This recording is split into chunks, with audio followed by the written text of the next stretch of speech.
Shalom everyone. Shalom, shalom. Shalom, Shalom, everyone. shalom. Yeah, brother, you can invite them for Yeah. our study. បងប្អូនក្នុងជំនឿទាំងអស់គ្នាយើងរីករាយដែលបានជួបគ្នាតាមរយៈវីដេអូខ្លីនេះយើងសប្បាយចិត្តដែលបានត្រឡប់ជារាជរបស់ព្រះហើយយើងបានសិក្សានៅទីនេះជាមួយលោកគ្រូដូចបងប្អូនឃើញតាមវីដេអូហើយជាមួយលោកគ្រូខ្លៅនៅផ្ទះរបស់គាត់អំពីសេចក្តីពិតហើយដែលព្រះគ្រីស្ទបានផ្ដាំដើម្បីយើងស្គាល់សេចក្តីពិតនឹងរំដោះឲ្យយើងរួចអញ្ចឹងយើងសប្បាយរីករាយដែលបានស្គាល់សេចក្តីពិត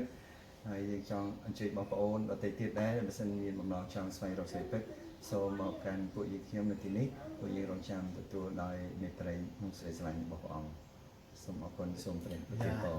Shalom. Shalom. Shalom. Thank you Yeah, very much. Cherevlin. អរ Wow, គុណ thank you. Shalom, Shalom. Shurepsu. Shalom,ជំរាបសួរ Welcome everyone to the second lesson. បាទស្វាគមន៍អ្នកទាំងអស់គ្នាមកកាន់មេរៀនទី2របស់យើង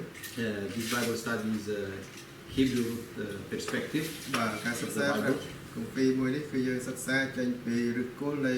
ភាសាហេប្រឺ Today we will study the second lesson ថ្ងៃនេះគឺយើងនឹងសិក្សាចេញពីមេរៀនទី about the Shabbat day. 2តកតងទៅនឹងថ្ងៃសបាត And we will see how important is this day ហើយយើងនឹងឃើញថាតើថ្ងៃនេះវាសំខាន់យ៉ាងណានោះ because this is the day of the Lord. ដោយសារតែថ្ងៃនេះគឺជាថ្ងៃនៃព្រះម្ចាស់ Again I want to mention ម្ដងសារឡើងវិញទៀតខ្ញុំចង់បញ្ជាក់ផងដែរ that here we will use the real name of God. បាទគឺ Hebrew គឺគេហៅប្រើប្រាស់ឈ្មោះពិតនៃព្រះ And he revealed himself ហើយនៅក្នុងការបើសម្ដែងអងទ្រង់ផងដែរ as being Yahweh, បាទគឺក្នុងនាមជា Yahweh not God, not Jehovah, not Prachamcha. មិនមែនជាព្រះមិនមែនជាយេហូវ៉ាមិនមែនជាព្រះអង្គម្ចាស់នោះទេ His son was revealed as being Yeshua HaMashiach. ហើយព្រះរាជបុត្រារបស់ទ្រង់បានបើសម្ដែងឃើញថាទ្រង់គឺជាwhat is the name again Yeshua HaMashiach. បាទ Yeshua Mahashma HaMashiach. Hamashiach Okay. Jesus, Jesus, Prakri are also translations. បាទគឺយេស៊ូព្រះគ្រីស្ទគឺសុទ្ធតែជាគេហៅថាពាក្យដែលត្រូវបានបកប្រែហើយ Okay. So, the first rule in the Bible, we cannot translate the names. បាទអ្វីដែលជាគេហៅថាច្បាប់ទី1នៃគម្ពីរគឺយើងមិនអាចបកប្រែឈ្មោះបានទេ Because the second commandment is not to take in vain the name of the Lord. ពីព្រោះអ្វីដែលជាបញ្ញត្តិទី2នៅក្នុងបញ្ញត្តិទាំង10នោះគឺថាកុំយកព្រះនាមរបស់ទ្រង់ប្រើជាអាសាខែ Okay. So, as I said, today we will study about the Shabbat day. បាទអញ្ចឹងដូចអ្វីដែលខ្ញុំបានជម្រាបជូនហើយថ្ងៃនេះគឺយើងនឹងសិក្សាអំពីថ្ងៃសបាត The fourth commandment from the Ten Commandments. គឺជាបញ្ញត្តិទី4នៅក្នុងបញ្ញត្តិទាំង10បាទ Okay. So let's start reading the verses from Genesis បាទឥឡូវយើងចាប់ផ្ដើមអានចេញពីខនៅក្នុងសៀវភៅលោកុបាទ chapter 2 នៅក្នុងជំពូក verse 1 to 3. 2ខ1ដល់ខ3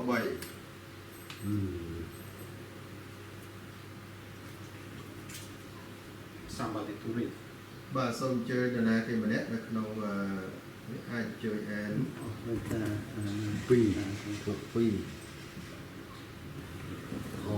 ខេលោកកបាត់ជំពូក2ខ1ដូច្នេះផ្ទៃមេឃនិងផែនដីក៏បានរួចជាស្រេចព្រមទាំងរបស់សពសារពើផងលុះដល់ថ្ងៃទី7ការដែលព្រះទ្រង់ធ្វើនោះបានហើយជាស្រេចទ្រង់ក៏ឈប់អាបសម្រាប់នៅថ្ងៃទី7នោះពីគ្រប់ទាំងការដែលទ្រង់ធ្វើព្រះទ្រង់ក៏ប្រទានពរដល់ថ្ងៃទី7នោះព្រមទាំងញែកទុកជាថ្ងៃបរិសុទ្ធពីព្រោះនៅថ្ងៃនោះទ្រង់បានឈប់សម្រាប់ពីគ្រប់ទាំងការដែលទ្រង់បានបង្កើតបានធ្វើ បាទអរគុណ We will study all the verses from the Bible speaking about the Sabbath day. យើងនឹងសិក្សារាល់បទគម្ពីរទាំងឡាយដែលបាននិយាយទាក់ទងទៅនឹងថ្ងៃសបាតនេះ We cannot study only some verses. ហើយយើងមិនអាចគ្រាន់តែសិក្សាតែមួយចំនួនខណាតែប៉ុណ្ណោះ because we have to see what all the Bible is saying about the Sabbath day. ពីព្រោះយើងចង់ឃើញថាតើនៅក្នុងព្រះគម្ពីរបានចែកអ្វីខ្លះពាក់ព័ន្ធទៅនឹងថ្ងៃសបាតមួយនេះ And the verses in the Bible never contradict itself. ហើយអ្វីដែលជាខនៅក្នុងព្រះគម្ពីរនោះគឺមិនមានការគេហៅថាប្រឆាំងពីគ្នាទៅវិញទៅមកទេ They only are supporting one each other. គឺគ្រប់ខទាំងអស់តែងតែមានការលើកគេហៅថាលើកស្ទួយនិងគ្រប់គ្រងគ្នាទៅវិញទៅមក First we will see what the Bible is saying about the Sabbath day. អ្វីដែលយើងនឹងឃើញតកតទៅនឹងព្រះគម្ពីរដែលបានចែកពាក់ព័ន្ធជាមួយនឹងថ្ងៃសបាតមួយនេះ And after that we will get a conclusion ហើយបន្ទាប់ពីនោះគឺយើងនឹងទាញយកអ្វីដែលជាសេចក្តីសន្និដ្ឋាន for us to practice. សម្រាប់យើងទាំងអស់គ្នានៅក្នុងការអនុវត្ត Okay, this is called an exegetical analysis. បាទនេះគឺយើងហៅថាការសិក្សាស៊ីជម្រៅការវិភាគស៊ីជម្រៅការសិក្សាវិភាគស៊ីជម្រៅ First of all, we look to see what the text, the Bible is saying, what we observe in the text. បាទឥឡូវជាដំបូងគឺយើងនឹងមើលថាតើព្រះគម្ពីរបានចែកថាម៉េចបាទថាយើងចូលទៅអង្កេតមើលនៅក្នុងបទគម្ពីរនោះតែម្ដងតើបានចែកមកថាម៉េច And after that we get a conclusion. បាទបន្ទាប់ពីនោះមកគឺយើងនឹងធ្វើការទាញយកសេចក្តីសន្និដ្ឋាន So in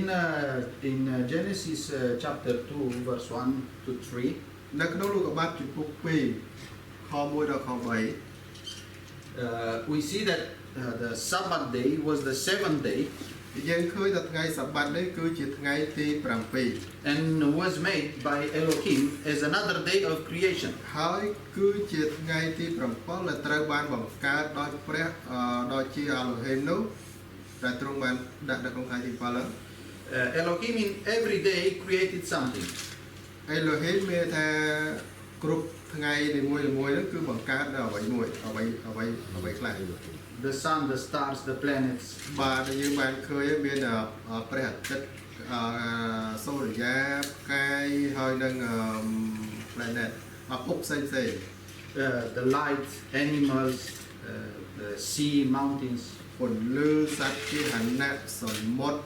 បើថាបណ្ដាលភ្នំទាំងឡាយ In the sixth day, he created Adam and Eve. នៅក្នុងថ្ងៃទី6ព្រះទ្រង់បានបង្កើតអាដាមនិងនាងអេវ៉ា And in Hebrew language, every day he created something. បាទនៅក្នុងភាសាហេប្រឺនៅថ្ងៃនីមួយៗទ្រង់បានបង្កើតអ្វីនោះ He called this day first day or second day or third day. ទ្រង់បានហៅថ្ងៃនីមួយៗថ្ងៃទី1ថ្ងៃទី2ថ្ងៃទី3ចឹងទៅ But when he created the seventh day, he didn't call it seventh day. He called it Shabbat. ប៉ុន្តែទៅដល់ថ្ងៃទី7នៅពេលដែលទ្រង់បង្កើតនៅក្នុងថ្ងៃទី7ទ្រង់អត់បានហៅថាថ្ងៃទី7ទេប៉ុន្តែទ្រង់បានជាហៅដាក់ឈ្មោះថាថ្ងៃសបាត So Shabbat means rest. សបាតមានន័យថាសម្រាក So the Shabbat day is a day part of the creation. ថ្ងៃសបាតគឺជាថ្ងៃមួយដែលយើងអាចរាប់បានថាជាផ្នែកមួយនៃការបង្កបង្កើតរបស់ទ្រង់ផងដែរ And Elohim created it. ព្រះដ៏ជាអេឡូហ៊ីមគឺទ្រង់ជាអ្នកបង្កើត And belongs to him. ហើយគឺជារបស់ផងទ្រង់ The Sabbath doesn't belong to the Jewish people, doesn't belong to the Adventist people or denomination. He belongs to Elohim because he created. បាទអ្វីដែលជាថ្ងៃសបាតនេះមិនមែនជារបស់នរណាគេទាំងអស់មិនមែនជារបស់ខាងក្រុមនៃកាយណាមួយនោះទេពីព្រោះជារបស់ផងព្រះរាជាអេឡូហ៊ីមតែទ្រង់ជាអ្នកបង្កើតដូច្នេះហើយថ្ងៃសបាតគឺជារបស់ផងទ្រង់ It's very important to understand this from the beginning. នេះគឺជាអ្វីដែលសំខាន់មួយផងដែរដែលយើងត្រូវយល់នៅក្នុងចំណុចនេះតាំងពីដំបូងមក So we will move forward and we will analyze some Bible verses. បាទគឺយើងនឹងបន្តទៅមុខទៀតហើយយើងនឹងវិភាគមើលលើខគម្ពីរផ្សេងៗទៀត We will not read all the Bible verses because many of them repeat the same idea. បាទគឺយើងនឹងមិនអានគ្រប់ខទាំងអស់នោះទេដោយសារតែខមួយចំនួនគឺនិយាយនៅគោលគំនិតដដែលៗ we will read now Exodus បាទយើងនឹងមើលមួយទៀតនៅក្នុងលិខិតបណ្ណាំ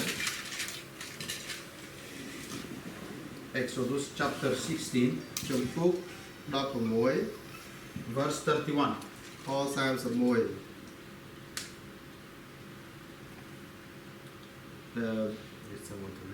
Exodus 16:21. Exodus 16 23. 23តែលោកឆ្លើយថានោះគឺជាសេចក្តីដែលព្រះយេហូវ៉ាទ្រង់បង្គាប់មកទេត្បិតថ្ងៃស្អែកជាថ្ងៃសម្រាកគឺជាថ្ងៃឈប់សម្រាកបរិសុទ្ធថ្វាយព្រះយេហូវ៉ាអាហារណាដែលត្រូវដុតនោះឲ្យដុតចុះហើយអាហារណាដែលត្រូវស្ងោរក៏ឲ្យស្ងោរទៅហើយអាហារដែលសល់នោះត្រូវទុកដល់ព្រឹកឡើងសម្រាប់អ្នករាល់គ្នា បាទអរគុណ Okay. Exodus chapter 16 នៅក្នុងលិខិតបណ្ណាំជំពូក16 is before Exodus chapter 20. មុនជំពូក20នៅក្នុងលិខិតបណ្ណាំ Is before this time when Elohim gave the law to the Israel nations. វាគឺជាពេលមួយដែលមុនដែលព្រះដូចជានៃហ្នឹងមុនដែលទ្រង់ឲ្យបញ្ញត្តិទៅកាន់ពួកអ៊ីស្រាអែលដែលយើងហៅថាបញ្ញត្តិទាំង10ណា So after they get from the slavery from Egypt, បន្ទាប់ពីពួកគេទាំងអស់គ្នាបានថារួចខ្លួនចេញពីចំណងជាទាសករពីអេស៊ីបមក Israel didn't know because didn't know exactly what they were living. អ៊ីស្រាអែលអត់បានដឹងទេថាពួកគេកំពុងតែបានរស់នៅនោះយ៉ាងដូចម្ដេច Because they didn't have internet, they didn't have any calendar, they didn't have anything to remember what day of the week they are living. បាទពីព្រោះអីចំនួននោះពួកគាត់អត់មានអ្វីដែលជាអ៊ីនធឺណិតអត់មានអ្វីដែលជាគេហៅថាប្រតិទិននៅក្នុងការដឹងថាអ្វីជាអ្វីនោះទេ And because in Egypt they were working every day, they lost the counting. ដោយសារតែនៅអេស៊ីបពួកគាត់ធ្វើការរហូតជារៀងរាល់ថ្ងៃវាច្រើនឆ្នាំមកហើយអញ្ចឹងពួកគាត់អត់បានគិតថាថ្ងៃណាជាថ្ងៃណាទេភ្លេចអស់នេះហើយ And now Elohim, ពីចំនួនពលរដ្ឋ Okay. They said like football reach. Same thing in No one coming genocide. in, just Yeah. come and work. during the killing field. yes. I don't So, but Elohim told them, tomorrow is the Sabbath day. ប៉ុន្តែអេឡូហ៊ីមព្រះដែលជាព្រះដែលបានប្រាប់ទៅកាន់ពួកគាត់ថាស្អែកគឺជាថ្ងៃឈប់សម្រាកសាបាតទេថ្ងៃសាបាត Because Elohim always know when is the Sabbath day. ពេលព្រោះព្រះដែលជាព្រះគឺទ្រង់តែងតែជ្រាបថាថ្ងៃណាគឺជាថ្ងៃសាបាត Many people today they say that we cannot know when is the Sabbath day because in 1,000 years we lost the counting. បាទមនុស្សមួយចំនួននៅក្នុងចំនួនយើងសប្តាហ៍ថ្ងៃនេះក៏បានគិតផងដែរថាអូរាប់ពាន់ឆ្នាំមកហើយអញ្ចឹងយើងប្រហែលជាខកខានភ្លេចបាត់ហើយមិនដឹងថ្ងៃណាជាថ្ងៃសាបាតពិតប្រាកដនោះទេ But from that time in the history, ប៉ុន្តែយោងតាមសម័យកាលនៅក្នុងប្រវត្តិសាស្ត្រ okay, in Israel they registered every Sabbath and nobody lost the counting. បាទគឺគ្រប់អ៊ីស្រាអែលទាំងអស់គឺបានចុះបញ្ជីឬមួយក៏រាប់ថ្ងៃសាបាតនោះគឺគ្មានអ្វីដែលគេហៅថាការភ្លេចភ្លាំងបាត់បង់នោះទេ Okay, we will see later everything is happening in the New Testament. បាទគឺយើងនឹងឃើញថាមានអ្វីកើតឡើងបន្ទាប់ក្រោយមកនៅក្នុងអ្វីដែលយើងហៅថានៅក្នុងសញ្ញាថ្មីណា Reveals us exactly the Sabbath day. បើសំដែងឲ្យយើងឃើញយ៉ាងច្បាស់តែម្ដងទៅថាអ្វីទៅគឺជាថ្ងៃសាបាត Because we see Yeshua going to the temple every Sabbath. ពេលព្រោះយើងឃើញថាព្រះយេស៊ូវជាមួយយេស៊ូវទ្រង់ទៅកាន់សាលាប្រជុំសាយូដាឬមកក៏ប្រាវិរៀងរាល់ថ្ងៃជប់សាបាត Okay, so there is no mistake about the Sabbath day even in our days. បាទអញ្ចឹងវាអត់មានអ្វីដែលចោទប្រកាន់ទាក់ទងទៅនឹងការខុសឆ្គងជាមួយនឹងថ្ងៃសាបាតនោះទេសូម្បីតែនៅក្នុងចំនួនរបស់យើងក្តី Okay. On Exodus នៅក្នុងនិកាបណ្ណាំដដែល chapter 20, នៅក្នុងជំពូក20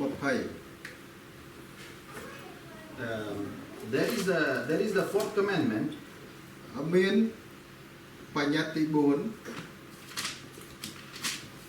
Exodus chapter 20, verses from 8 to 11. 4 ខ 8 រហូតទៅដល់ 11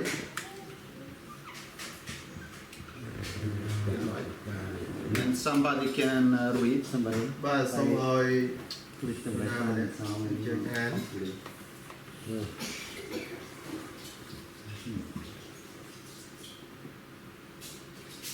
Tôi bây giờ đẹp bọt luôn. Dọn bọt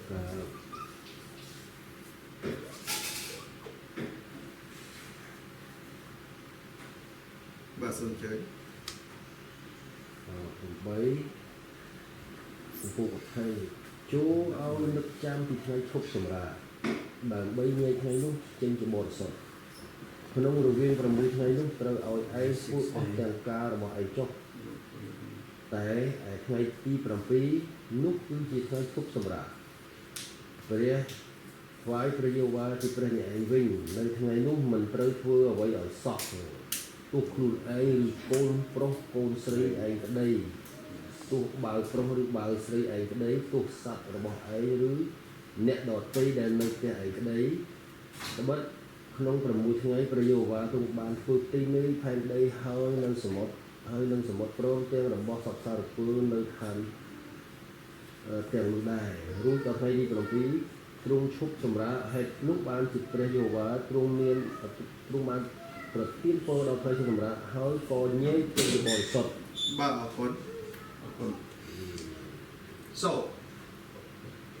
in this fourth commandment, ដូច្នេះនៅក្នុងបញ្ញត្តិទី 4 នេះ Elohim remembers them ព្រះដ៏ជាព្រះទ្រង់បានរំលឹកទៅកាន់ពួកគេ that this day was made in the beginning at creation. ថ្ងៃនេះត្រូវបានបង្កើតមកតាំងពីដើមឡើយ And because Elohim was the first one who rested in the Sabbath day, ដោយសារតែព្រះដ៏ជាព្រះទ្រង់បានឈប់សម្រាកជាមុនដំបូងគេនៅក្នុងថ្ងៃសបាតហ្នឹង command us also to keep the Sabbath day. បានបង្គាប់មកកាន់យើងទាំងអស់គ្នាថាឲ្យបានសម្រាកនៅក្នុងថ្ងៃសបាតនោះផងដែរ So, if somebody doesn't want to keep the Sabbath day, បើសិនជាមាននរណាគេម្នាក់ it means that he wants to be bigger than Elohim. មិនចង់ឈប់សម្រាកនៅថ្ងៃសបាតនោះមានថាគាត់ចង់លើកខ្លួនឡើងឲ្យធំលើសជាងព្រះដ៏ជាព្រះទៅទៀត Okay, and we know that the devil tried to be equal with Elohim, and Elohim throw him down from the heaven. ហើយយើងបានដឹងហើយថាអរិយគឺវាព្យាយាមលើកខ្លួនវាទន្ទឹមឲ្យស្មើនឹងព្រះដ៏ជាព្រះប៉ុន្តែទ្រង់បានទម្លាក់វាចោលទៅខាងក្រៅ Okay, so because he also rested on the Sabbath day, is asking us, is commanded us to rest also. ដោយសារតែទ្រង់បានឈប់សម្រាកនៅថ្ងៃសបាតទ្រង់ក៏បានបង្គាប់បញ្ជាមកកាន់យើងទាំងអស់គ្នាឲ្យបានឈប់សម្រាកនៅថ្ងៃសបាតផងដែរ And we see this commandment ហើយយើងបានទទួលនៅអ្វីដែលជាបញ្ញត្តិមួយនេះ is like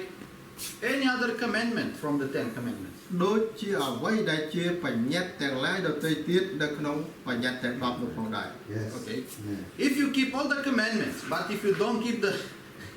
the fourth commandment, បើសិនជាអ្នករាល់គ្នាកាន់តាមបញ្ញត្តិទាំងអស់ប៉ុន្តែអត់កាន់តាមអ្វីដែលជាបញ្ញត្តិទី you receive the same punishment. 4អ្នកនឹងទទួលបាននៅអ្វីដែលជាការដាក់ទោសទណ្ឌកម្មដូចគ្នាផងដែរ So there is no difference between the commandments. អញ្ចឹងហើយនៅក្នុងអ្វីទាំងនេះវាអត់មានអ្វីខុសគ្នាទេរវាងបទបញ្ញត្តិទាំងឡាយនេះ Remember that Ananias and Sapphira, ដោយអ្នករាល់គ្នាបានជ្រាបរួចមកហើយតើតើទៅនឹងសាច់រឿងរបស់អាណានីហើយនិងសាភីរ៉ា they lied the Holy Spirit, ពួកគាត់ទាំងអស់គ្នាបានកុហកទៅកាន់ព្រះវិញ្ញាណបរិសុទ្ធ but only once. ប៉ុន្តែមានតែមួយប៉ុណ្ណោះ They didn't say 2 lies, 3 lies, 1,000 lies. ពួកគាត់អត់បាននិយាយកុហកម្ដងពីរដងឬមួយក៏1000ដងឯណានោះទេ And in the moment they light the Holy Spirit, they die. នៅក្នុងរំពេចដែលពួកគាត់និយាយក៏ហក់នៅភ្លាមព្រះវិញ្ញាណបរិសុទ្ធបានដាក់ឲ្យពួកគេស្លាប់ភ្លាមតែម្ដង It means that Elohim is not joking with the commandments. នេះមានន័យថាព្រះដ៏ជាព្រះទ្រង់អត់លេងសើចជាមួយនឹងបទបញ្ញត្តិរបស់ទ្រង់នោះទេ Okay. So because he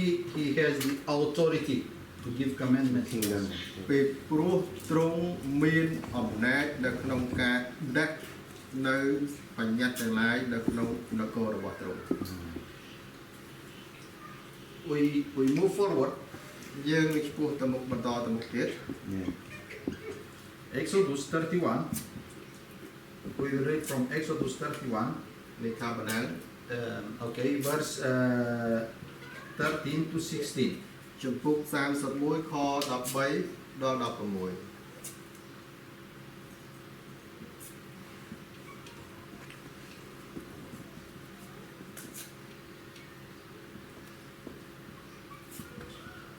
ពុក31អ្នកបំរើទីសក្តិអូទៅដល់ទីបំរើនេះណា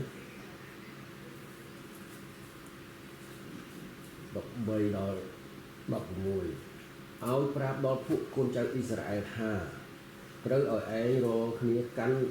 អស់ទាំងថ្ងៃឈប់សម្រាករបស់អញជាកំខានក្បិតនោះជាទីសង្គល់ដល់អញហើយនឹងឯងរកគ្នានៅអស់ទាំងដំណរតទៅដើម្បីឲ្យបានដឹងថាអញនេះជាព្រះយេហូវ៉ាដែលញែកឯងរកគ្នាចេញជាបរិសុទ្ធដូច្នេះត្រូវឲ្យរក្សាថ្ងៃឈប់សម្រាកទាំងនោះក្បិតថ្ងៃនោះជាថ្ងៃបរិសុទ្ធដល់ឯងរកគ្នាអស់អ្នកណាដែលប្រព្រឹត្តកន្លងចំពោះថ្ងៃនោះនឹងត្រូវសម្លាប់ជាមិនខានហើយអ្នកណាដែលធ្វើការអ្វីនៅថ្ងៃនោះនឹងត្រូវកាត់ការពិសារបស់ខ្លួនចេញក្នុងរវាង6ថ្ងៃនោះត្រូវធ្វើការបានតែថ្ងៃទី7នោះជាថ្ងៃឈប់សម្រាកវិញគឺជាថ្ងៃបរិសុទ្ធដល់ព្រះយេហូវ៉ាហើយអស់អ្នកណាដែលធ្វើការអ្វីនៅថ្ងៃឈប់សម្រាកនោះនឹងត្រូវសម្លាប់ចោលជាមិនខានហេតុនោះបានជាត្រូវឲ្យពួកកូនចៅអ៊ីស្រាអែលបានស្មោះត្រង់ដល់ថ្ងៃឈប់សម្រាកនោះដើម្បីនឹងកាន់តាមនៅអស់ទាំងដំណរគេតរៀងទៅទុកជាសេចក្តីសញ្ញានៅអស់កលជានិច្ចបាទអរគុណមកហើយនឹងទៅមកយើងយកដឹង Thank you. The verse 13 is saying that the Sabbath is a sign between us and Elohim. បាទអ្វីដែលខនៅក្នុង16បានប្រាប់ថានេះគឺជាទីសញ្ញារវាងយើងទាំងអស់គ្នាជាមួយនឹងព្រះដ៏ជាព្រះ So sign is the same has the same meaning like the seal, you know, when you seal something. បាទពាក្យថាទីសម្គាល់ឬមួយដែលយើងអាចនិយាយបានថាត្រាវាដូចជាពាក្យត្រានៅពេលដែលយើងបោះត្រាទៅលើអ្វីណាមួយនោះ Sign.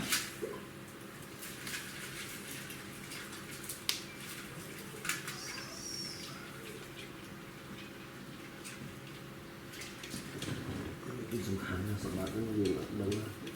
គឺការអត់ស្គាល់ព្រះគឺការរងនៅងពីស្គាល់ការនេះ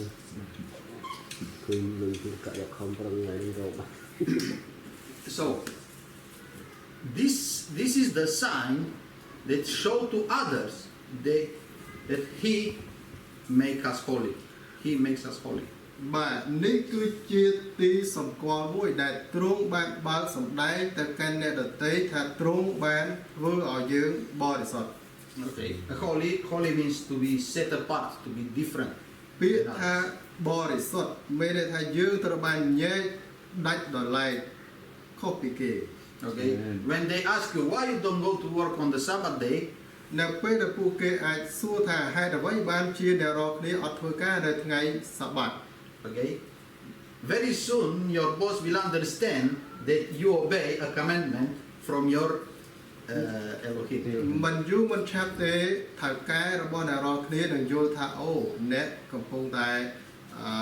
ឈប់សម្រាកយោងតាមអ្វីដែលជាព្រះដែលជាព្រះដែលថ្ងៃសបាតដែលទ្រង់បានដាក់ឲ្យ Okay. So the other people around you, they will see how much you love your Creator. ដូច្នេះហើយមនុស្សទាំងឡាយដែលនៅជុំវិញអ្នករាល់គ្នានឹងឃើញថាតើអ្នករាល់គ្នាស្រឡាញ់ព្រះដ៏ជាព្រះធំធេងយ៉ាងណាទៅដោយយោងតាមអ្វីដែលអ្នករាល់គ្នាកំពុងតែបង្ហាញឲ្យពួកគាត់បានឃើញនេះ When your partners in your business នៅពេលដែលដៃគូមុខជំនួយរបស់អ្នករាល់គ្នានៅក្នុងមុខជំនួយរកស៊ីរបស់អ្នក ask you to have a meeting, a business meeting on the Sabbath day, សួរអ្នកថាឥឡូវគឺយើងចង់ជួបគ្នានៅក្នុងការកិច្ចប្រជុំមួយនៃរបស់រកស៊ីរបស់យើងនោះ you tell them how important is for you the meeting you have in the Sabbath day with Elohim. បាទអញ្ចឹងអ្នករាល់គ្នានឹងប្រាប់ទៅកាន់ពួកគាត់វិញថាអូវាមានការជួបប្រជុំមួយដែលពិសេសជាការជួបប្រជុំមួយទៅទៀតនៅថ្ងៃសប្បាតហ្នឹងដែលអ្នកត្រូវជួបជាមួយនឹងព្រះដ៏ជាព្រះ Because the blessing in the business doesn't come from the business itself. It comes from Elohim. ពីព្រោះអ្វីដែលជាផលចំណេញទាំងឡាយនៅក្នុងរបររកស៊ីទាំងអស់វាមិនមែនកើតចេញអំពីរបររកស៊ីទាំងអស់នោះទេគឺកើតចេញមកពីព្រះដ៏ជាព្រះទាំងអស់ Okay? And the Bible is saying that this is a sign for His children. ហើយព្រះគម្ពីរក៏បានចែកទ្រង់បានមានបន្ទូលនៅទីនេះថានេះគឺជាអ្វីដែលជាទីសម្គាល់សម្រាប់កូនចៅរបស់ទ្រង់ You cannot say I am a child of Elohim, but without the sign, without keeping the Sabbath. អ្នករាល់គ្នាអត់អាចនិយាយបានថាខ្ញុំក៏ជារាជក៏ជាកូនចៅរបស់ព្រះដ៏ជាព្រះផងដែរដោយគ្មានទីសម្គាល់បាននោះទេ Just take a look. That is so easy to see what the Bible is saying without interpreting too much. បាទឥឡូវងាយស្រួលមែនតើអ្នករាល់គ្នាគ្រាន់តែចូលទៅមើលអ្វីដែលជាព្រះគម្ពីរបានចែកគឺអត់ចាំបាច់ទៅឯណាបកស្រាយវែងឆ្ងាយនោះទេ Okay. So we go forward with other verses. បាទគឺយើងនឹងបន្តទៅមុខទៀតឥឡូវយើងអត់ទាន់មានបទគម្ពីរនៅឡើយ In the verse 16, in the verse 16, 31 verse 16. បាទនៅក្នុងលិខិតបណ្ដាញជំពូក31ខ16 The Sabbath day is called an eternal covenant. ថ្ងៃឈប់សម្រាកនៅទីនេះបានចាត់ទុកជាសេចក្តីសញ្ញានៅអកល ស្មោះត្រង់ទៅជប់សម្រាប់នេះដើម្បី Eternal covenant.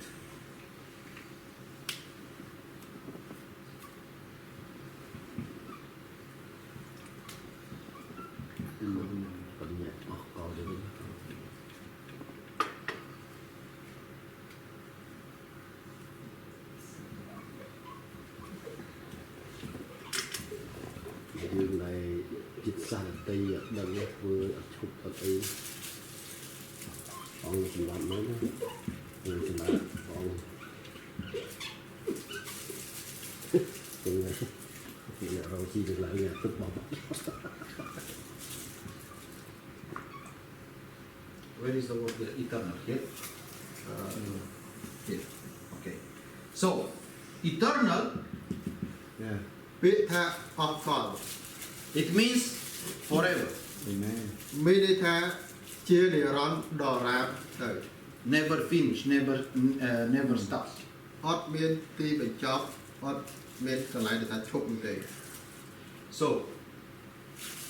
because it's a covenant, ដោយសារតែនេះគឺជាទីសញ្ញាសេចក្តីសញ្ញា okay, Elohim created this day ព្រះអេឡូហ៊ីមទ្រង់បានបង្កើតថ្ងៃនេះ to make us holy, ដើម្បីធ្វើឲ្យយើងបានបរិសុទ្ធ okay, and to be a blessing for us. ហើយដើម្បីជាព្រះពរមកកាន់យើងទាំងអស់គ្នាផងដែរ By the other side, ប៉ុន្តែមួយជំហានទៀត because the covenant has two parties,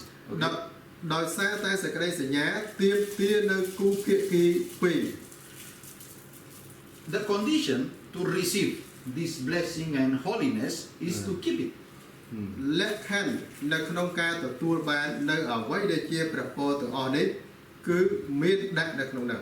In every covenant, there are some terms and conditions. នៅក្នុងរាល់សេចក្តីសញ្ញាទាំងអស់វាតែងតែមានលក្ខខណ្ឌហើយនឹងការទទួលខុសត្រូវដែលយើងអាចនិយាយបានថាទុកតន់ណា Elohim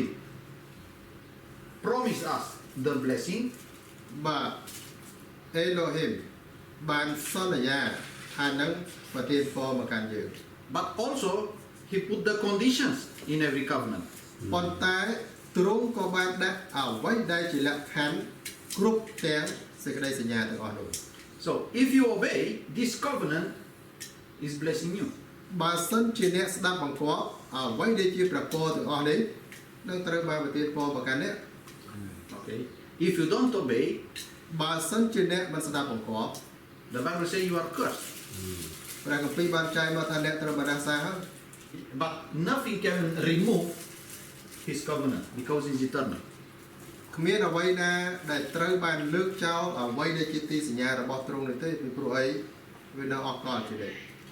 Also, if you want to remove the Sabbath day, the week will have only 6 days. ក៏ដូចគ្នាផងដែរបើសិនជាយើងចង់ដកអ្វីដែលជាថ្ងៃសបាត់ចេញក្នុងមួយសប្តាហ៍នៅសល់តែ6ថ្ងៃប៉ុណ្ណោះ So nobody can do that. គ្មាននរណាគេម្នាក់អាចធ្វើដូច្នោះបានទេ If you want, it's like somebody wants to remove the sun from from the heaven. ដូចគ្នាផងដែរយើងអាចលើកឧទាហរណ៍អញ្ចឹងក៏បានដូចគ្នាបើសិនជាមាននរណាគេម្នាក់ក៏ប៉ុនប៉នៅក្នុងការធ្វើដូច្នោះដូចជាបុគ្គលនោះបែរថាហ៊ាននៅក្នុងការដកថ្ងៃណាចេញពីលោកីរបស់ដែរ Nobody can do that. ជាការប៉ុណ្ណាគ្មាននរណាគេម្នាក់អាចធ្វើដូច្នោះបានទេ If you want to change the light and the day, the light and the darkness, and all the time to be only light on the earth, you cannot do this. បើសិនជាអ្នករាល់គ្នាចង់ផ្លាស់ប្ដូរដូច្នេះថាយកងងឹតឲ្យដាច់ចេញពីថ្ងៃហើយថ្ងៃពន្លឺហើយយកពន្លឺឲ្យដាច់ចេញពីងងឹតនោះហើយឲ្យមានតែពន្លឺសុទ្ធតែប៉ុណ្ណោះអត់ទាន់មាននរណាគេអាចធ្វើដូច្នោះបាននៅឡើយទេ Because this is a principle he created like this. ពីព្រោះអីនេះគឺជាគោលការណ៍មួយដែលទ្រង់បានបង្កើតមកឲ្យវាបែបដូចនេះ Okay.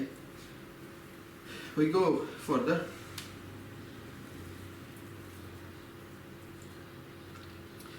Leviticus 16:31. បើយើងមើលនៅក្នុងលេវីវិន័យជំពូក16ខ31 Yeah, you can read. Leviticus 16:31. You can read. Right now. សូមឲ្យបងប្អូនណាម្នាក់ជួយអាននេះមកដើម្បីសម្រួលជួយសម្រួលពងកខ្ញុំខ្លះដែរ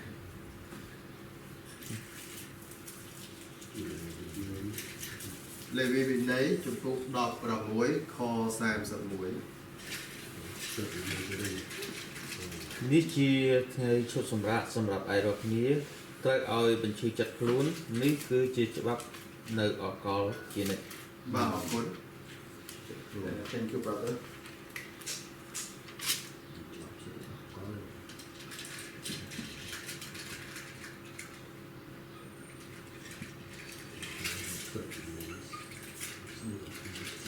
How is in your language? An eternal law?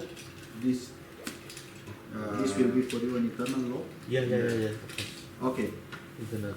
Okay, so another thing we see that the Sabbath is an eternal បាទអ្វីដែលយើងបានឃើញមួយទៀតនៅទីនេះផងដែរសបាត់គឺជាច្បាប់អកលជានិច្ច again. Right, brother. Eternal law.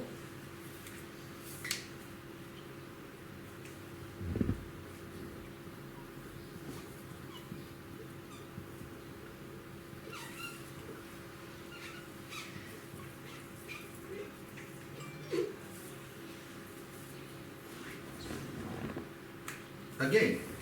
we have the word eternal. សារជាថ្មីយើងបានឃើញពាក្យថាអកល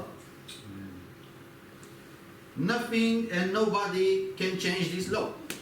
គ្មានអ្វីដែរឬមួយក៏នរណាគេម្នាក់អាចផ្លាស់ប្ដូរនៅច្បាប់មួយនេះបានឡើយអកលនេះបានឡើយ And we will see later, also in the future,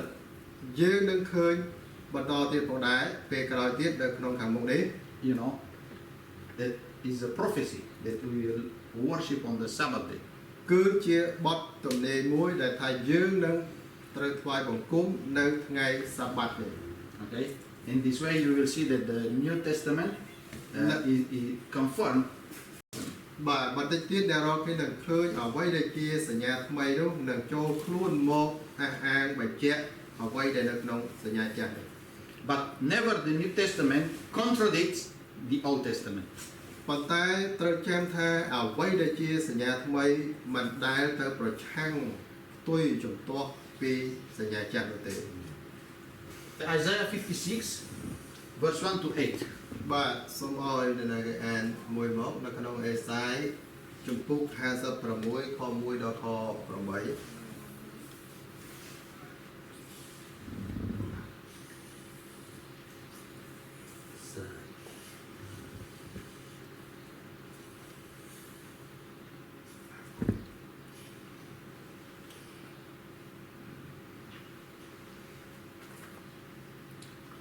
ព្រះយេហូវ៉ាទ្រង់មានព្រះបន្ទូលដូច្នេះថាចូលរក្សាសេចក្តីយុត្តិធម៌ហើយប្រព្រឹត្តតាមសេចក្តីសុចរិតចុះ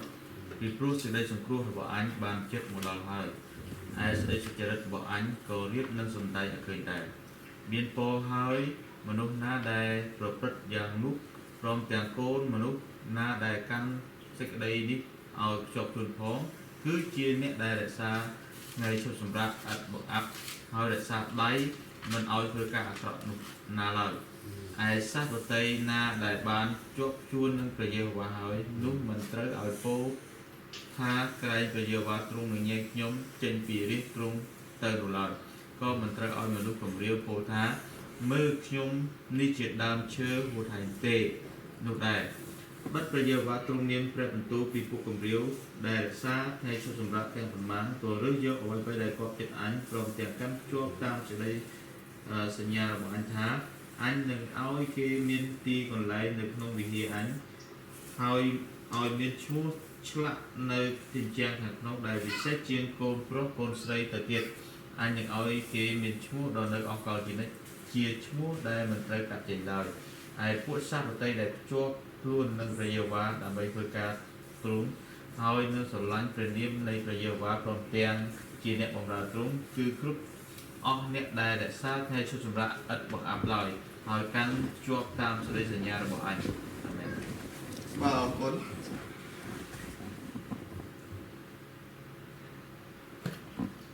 តាមពិតខ7ខ8ទៀត នោះអញនឹងនាំគេមកឯភ្នំបរិសុទ្ធរបស់អញហើយឲ្យគេបានអរសប្បាយនៅក្នុងដំណាក់របស់អញដែលសម្រាប់ជាទីអធិដ្ឋានអញនឹងទទួលអស់ទាំងនឹងវាយដុតនិងយ៉ាញ់បូជារបស់គេនៅលើអាសនៈត្បិតដំណាក់អញនឹងបានហើយជាទីអធិដ្ឋានសម្រាប់គ្រប់ទាំងសាសព្រះយេហូវ៉ាព្រះអង្គម្ចាស់ព្រះយេហូវ៉ាជាព្រះដែលប្រមូលអស់អ្នកដែលត្រូវបំបកប៉ងក្នុងសាសអ៊ីស្រាអែលទ្រង់មានព្រះបន្ទូលថាអញនឹងប្រមូលមនុស្សដទៃមកជាមួយដែរគឺជាពួកអ្នកក្រៅពីពួកអ៊ីស្រាអែលដែលបានប្រមូលហើយ បាទអរគុណ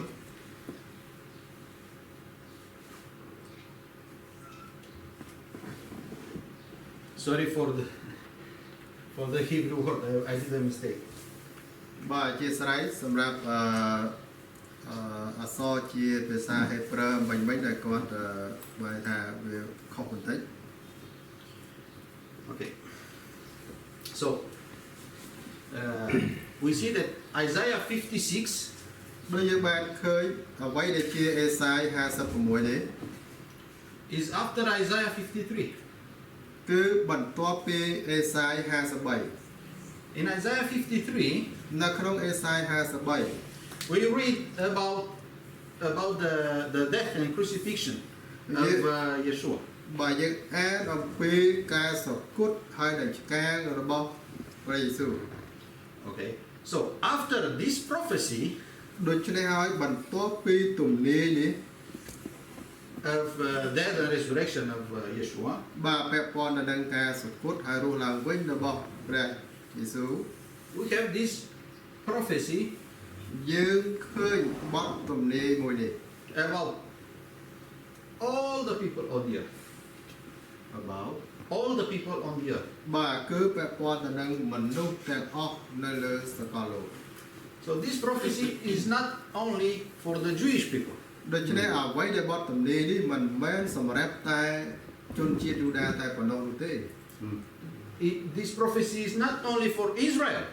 ហើយបទទំនាយ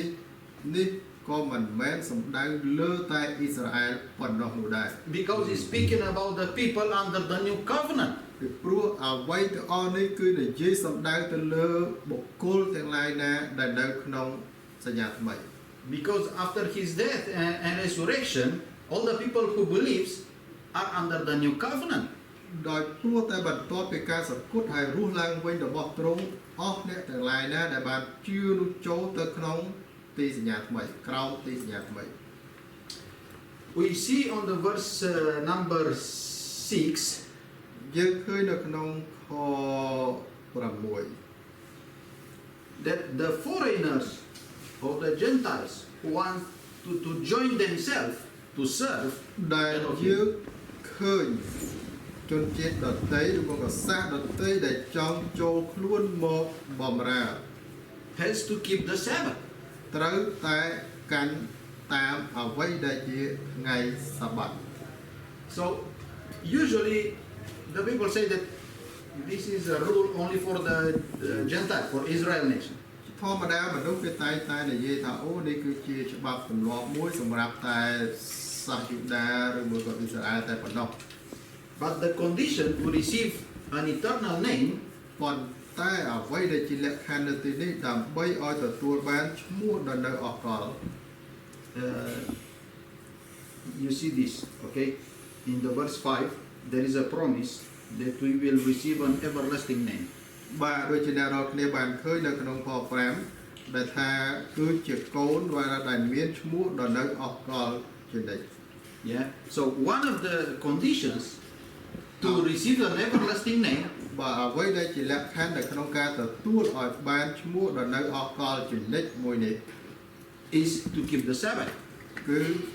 រក្សាជាប់នៅអ្វីដែលថ្ងៃសបាត់ We don't need any interpretation to all those verses. យើងអត់ត្រូវការអធិប្បាយបកស្រាយឯណាដើម្បីឲ្យយល់នៅខមួយនេះនោះទេ Because the verses tell us directly ពី what we have to do to receive an everlasting name. អ្វីដែលបានចែងនៅក្នុងខនេះបានប្រាប់យើងផ្ទាល់តែម្ដងថាតើត្រូវធ្វើយ៉ាងម៉េចដើម្បីឲ្យទទួលបាន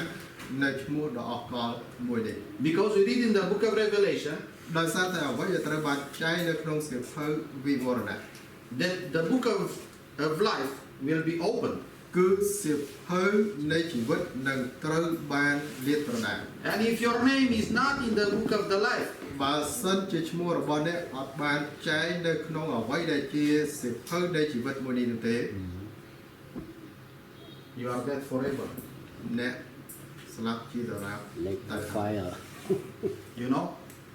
អ្នកជ្រាប So how you can get an everlasting name in the book of life? ឥឡូវនេះថាតើអ្នកធ្វើម៉េចឲ្យបានមានឈ្មោះមួយដែលជាឈ្មោះអកលជានិច្ចនៅក្នុងសៀវភៅនៃជីវិតដែលយើងហៅថាបញ្ជីជីវិតនេះ I know that is important to believe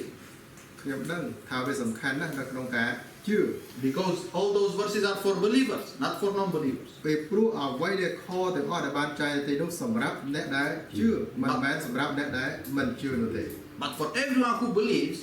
Elohim is saying to keep his Sabbath. ប៉ុន្តែរាល់បុគ្គលដែលជឿត្រូវរក្សានៅអ្វីដែលជាថ្ងៃសបាតដែលព្រះដ៏ជាព្រះទ្រង់ថាថ្ងៃសបាតនេះឯង Okay. So for him, it is very important this day. ដូច្នេះសម្រាប់ទ្រង់សំខាន់ណាស់ថ្ងៃសបាតនៅក្នុងបច្ចុប្បន្នយើងនេះ You see how he's saying, my Sabbath, my Sabbath. Elohim is saying, my Sabbath. ដូចជាអ្វីដែលអ្នករាល់គ្នាបានអានដូចមកហើយយើងឃើញមែនទេថ្ងៃសបាតរបស់ឯងថ្ងៃសបាតរបស់ឯង Okay. When I say to you, my car, you understand that this is my car and it's not yours. បាទអញ្ចឹងដើម្បីឧទាហរណ៍ថាខ្ញុំនិយាយថានេះគឺជាឡានរបស់ខ្ញុំគឺជាឡានរបស់ខ្ញុំគឺជាឡានរបស់ខ្ញុំអ្នកយល់មែនទេវាមិនមែនរបស់អ្នកទេគឺជារបស់ខ្ញុំនេះឯង So because it's my car, ដោយសារតែនេះគឺជាឡានរបស់ខ្ញុំ you cannot destroy it, you cannot put it fire, you cannot do what you want with it because it's my car. បាទដោយសារតែវាគឺជាឡានរបស់ខ្ញុំអ្នកគ្មានសិទ្ធិឯណាចូលមកបំផ្លាញឬមួយក៏ដាក់ដុតនៅក្នុងភ្លើងឬមួយក៏ធ្វើអ្វីណាមួយដែលមិនគួរគប្បីទេព្រោះអីនេះគឺជាឡានរបស់ខ្ញុំ Okay. So all the preachers ដូច្នេះ who preach គ្រប់ទាំងគ្រូផ្សាយទាំងអស់គាត់បានផ្សាយ against the Sabbath, បែរថាប្រឆាំងប្រឆាំងជាមួយនឹងអ្វីដែលយើងហៅថាថ្ងៃសាបាត okay, they destroy something that belongs to Elohim. គឺកំពុងតែបំផ្លាញអ្វីណាមួយដែលជាកម្មសិទ្ធិរបស់ផងព្រះដ៏ជា Elohim When you preach against the Sabbath, it's like you declare war នៅ to Elohim. when you are preaching When we are preaching against the Sabbath day, នៅពេលដែលអ្នករាល់គ្នាបានប្រកាសផ្សាយជំទាស់ជាមួយនឹងអ្វីដែលជាថ្ងៃសាបាតនេះស្មើនឹងអ្នករាល់គ្នាកំពុងតែប្រកាសសង្គ្រាមជាមួយនឹងព្រះដ៏ជា Elohim all those preachers, they don't understand, they start to fight directly with Elohim. គ្រប់គ្រូផ្សាយដំណឹងល្អទាំងអស់នោះពួកគាត់មិនបានយល់ដូច្នេះហើយគាត់ចាប់ផ្ដើមនាំគ្នាគេហៅថាប្រឆាំងផ្ទាល់ជាមួយនឹងព្រះដ៏ជា Elohim តែម្ដង Because the Sabbath day belongs to him. ដោយសារតែមូលហេតុអីថ្ងៃសាបាតនេះគឺជាផងកម្មសិទ្ធិរបស់ទ្រង់ And we read before that is something holy. យើងបានអានពីមុនមកហើយមែនទេគឺជាអ្វីដែលបរិសុទ្ធ And because it's something holy, nobody can touch, nobody can defile. ដោយសារតែជារបស់បរិសុទ្ធគ្មាននរណាគេម្នាក់អាចទៅប៉ះពាល់បានគ្មាននរណាគេម្នាក់អាចទៅប្រមាថការទានបាននោះទេ Okay? So, if you don't know anything about Sabbath,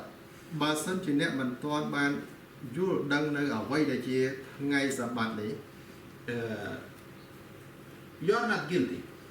អ្នកអត់ត្រូវបានចោទប្រកាន់ថាជាប់ទោសទណ្ឌអីនោះទេ If you never study about the Sabbath, you are not guilty. បើអ្នកមិនដែលបានសិក្សាអំពីអ្វីទៅដែលហៅថាថ្ងៃសាបាតនោះអ្នកអត់ជាប់អ្វីដែលជាទោសទណ្ឌនោះទេ But if you don't know anything about the Sabbath, it's better not to preach something about it. បើសិនជាអ្នកអត់បានយល់ជ្រួតជ្រាបនៅអ្វីដែលថ្ងៃសាបាតនេះទេអ្វីដែលល្អប្រសើរនោះគុំយកចំណុចថ្ងៃសាបាតហ្នឹងមកផ្សាយមកបង្រៀនអី Because if you preach against the Sabbath, you are under the judgment. ពីព្រោះបើសិនជាអ្នកបង្រៀនឬមួយក៏ផ្សាយទាស់ប្រឆាំងខុសប្រឆាំងពីអ្វីដែលជាថ្ងៃសាបាតនេះអ្នកនឹងទទួលទោសទណ្ឌហើយទទួលគេហៅថាតន្តកម្ម Okay? If I see on the street the Prime Minister of Cambodia, បើសិនជាខ្ញុំធ្វើដំណើរតាមដងផ្លូវហើយឃើញគេហៅថានាយករដ្ឋមន្ត្រីនៃព្រះរាជាណាចក្រកម្ពុជា okay, and I slip him in the face, ហើយបន្ទាប់មកខ្ញុំផ្ទះគាត់មួយកំភ្លៀងចំមុខគាត់អញ្ចឹង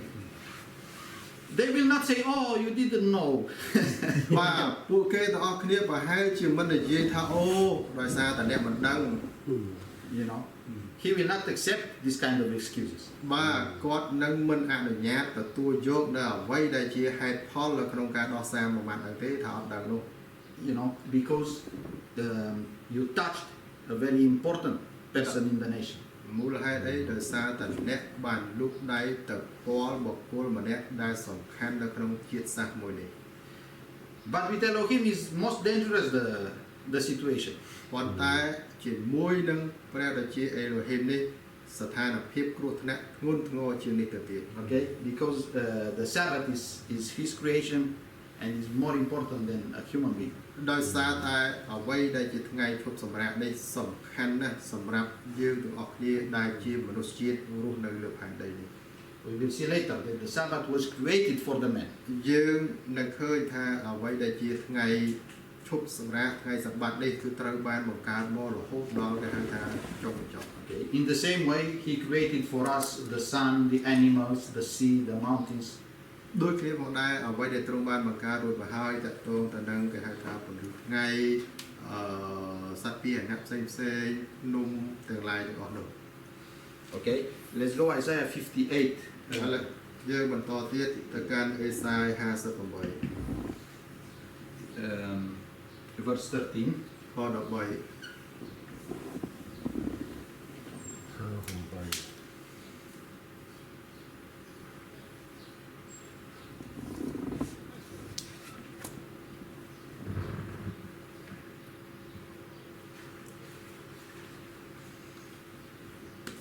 Somebody to read. បាទសូមរណាគេម្នាក់អាចជួយអានបន្តិច 13បើឯងខាត់ជើងឯងមិនឲ្យបែរចេញពីថ្ងៃឈប់សម្រាកគឺមិនឲ្យធ្វើតាមអំពើចិត្តនៅថ្ងៃបរិសុទ្ធរបស់អញបើឯងរាល់ថ្ងៃឈប់សម្រាកទុកជាទីរីករាយចិត្តហើយលើកថ្ងៃបរិសុទ្ធរបស់ព្រះយេហូវ៉ាទុកជាថ្ងៃគួរគោរពព្រមទាំងប្រតិបត្តិតាមហងអត់ធ្វើតាមអំពើចិត្តរបស់ខ្លួនឬស្វែងរកសេចក្តីអំណរដល់ខ្លួនឯងឬពោលតែពាក្យរបស់ផងខ្លួនឡើយ បាទអរគុណ Okay, thank you. So you see, the Sabbath day, in fact, is a very easy day. ដូច្នេះអ្នករាល់គ្នាបានឃើញហើយមែនទេអ្វីដែលជាថ្ងៃសបាតគឺជាថ្ងៃមួយដែលងាយស្រួល Only the Pharisees did a lot of rules for the Sabbath day. មានតែគណៈផារ៉ាស៊ីឯនោះទេដែលព្យាយាមបង្កើតច្បាប់បន្តពីច្បាប់ដាក់នៅលើថ្ងៃសបាតនេះ And in this way, they put a lot of pressure on the people. ដូច្នេះហើយពួកគេទាំងអស់គ្នាអ្វីដែលអាចធ្វើនោះគឺមានតែដាក់សម្ពាធលើសម្ពាធទៅកាន់មនុស្សជាតិប៉ុណ្ណោះ But in fact, this is the most easy commandment to keep. ប៉ុន្តែផ្ទុយទៅវិញអ្វីមួយនេះគឺជាបញ្ញត្តិងាយស្រួលមួយនៅក្នុងការកាន់តាមហើយរក្សាទុកមែនទេ Because he's asking us to stop doing our work and to delight in him. ពេលព្រោះអ្វីដោយសារតែទ្រង់បានបង្គាប់បញ្ជាថាឈប់អាចសម្រាប់ពីការងាររបស់អ្នកហើយមកក៏ហៅថាចូលរួមរីករាយអំណរជាមួយនឹងទ្រង់ Okay, maybe all the 6 days of the week you are very busy. You don't have time for the spiritual things. ជាការពិតណាស់ប្រហែលជា6ថ្ងៃមកកន្លងនឹងអ្នករាល់គ្នារវល់មែនតើគ្មានពេលវេលាតាក់ទងក៏ហៅថាចំណាយជាមួយនឹងផ្នែកខាងមនុស្សវិញ្ញាណ But on the 6th day, on the 7th day, on the Sabbath day, ប៉ុន្តែនៅថ្ងៃទី7ដែលត្រូវជាថ្ងៃសបាតនេះ you dedicate all this day to worship Him, to praise Him, to love your neighbor, to help others. អ្នកបានប្រើមួយថ្ងៃពេញនោះដើម្បីគេហៅថាជួយទៅកាន់អ្នកដទៃទៅកាន់ក្រុមគ្រួសាររបស់យើងធ្វើអ្វីដែលល្អសម្រាប់អ្នកដែលនៅជុំវិញខ្លួន Okay, so there is nothing so complicated in keeping the Sabbath day. In fact, ការពិតណាស់អ្វីវាអត់មានអ្វីដែលគេហៅថាពិបាកស្មុគស្មាញនៅក្នុងការកាន់តាមអ្វីដែលជាថ្ងៃសបាតនេះនោះទេ okay. Let's go Isaiah 66. បើឡើយយើងបន្តទៅទៀតនៅក្នុងអេសាយជំពូក66 verse 23. ខ23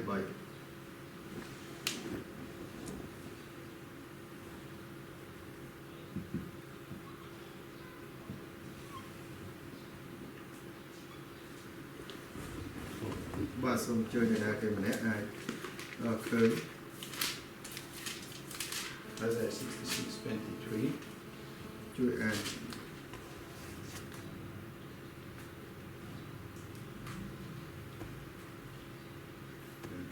គ្រានោះនឹងកើតមានដូចនេះថាចាប់តាំងពីថ្ងៃចូលខែ1ដល់រាប់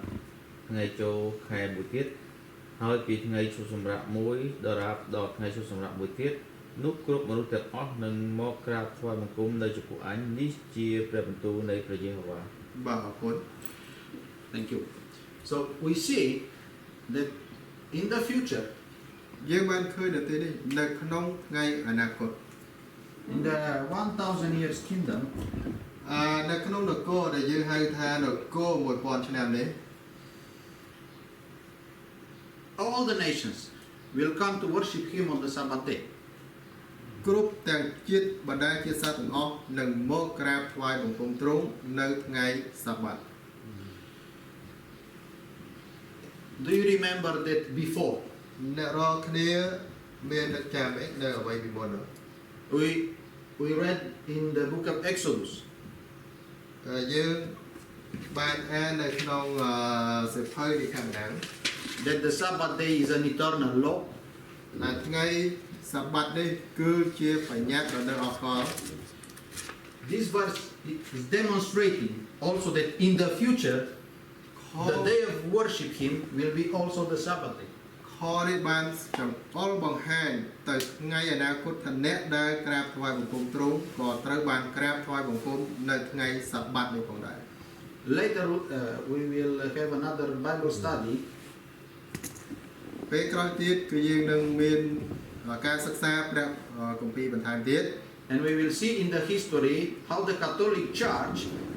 changed from the Sabbath day to Sunday. ហើយយើងនឹងឃើញថាអ្វីដែលជាក្រុមកាតូលិកឬមួយក្រុមជំនុំកាតូលិកបានផ្លាស់ប្ដូរអ្វីដែលជាថ្ងៃសបាតនោះឲ្យទៅជា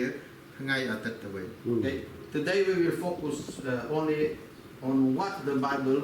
is saying about the Sabbath day. ហើយថ្ងៃនេះគឺយើងផ្ដោតទៅលើតែអ្វីទៅដែលព្រះគម្ពីរបានចែងមកទាក់ទងទៅនឹងថ្ងៃសបាតមួយនេះ Okay. So, if in the future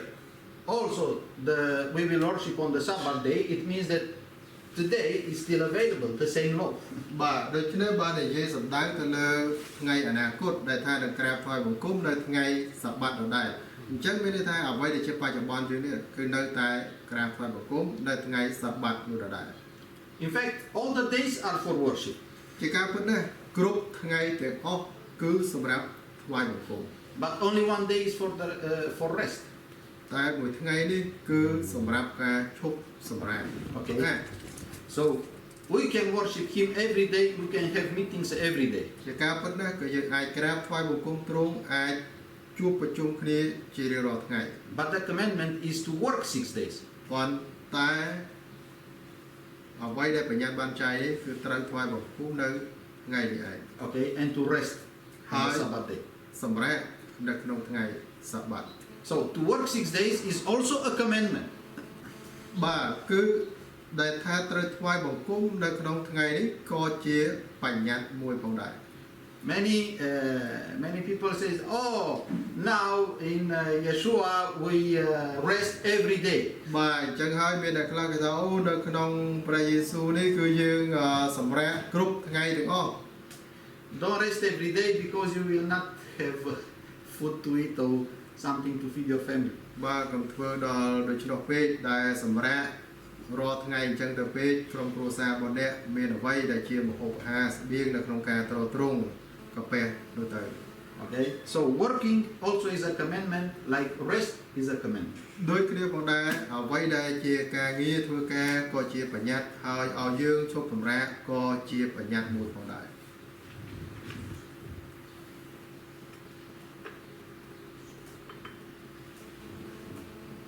On the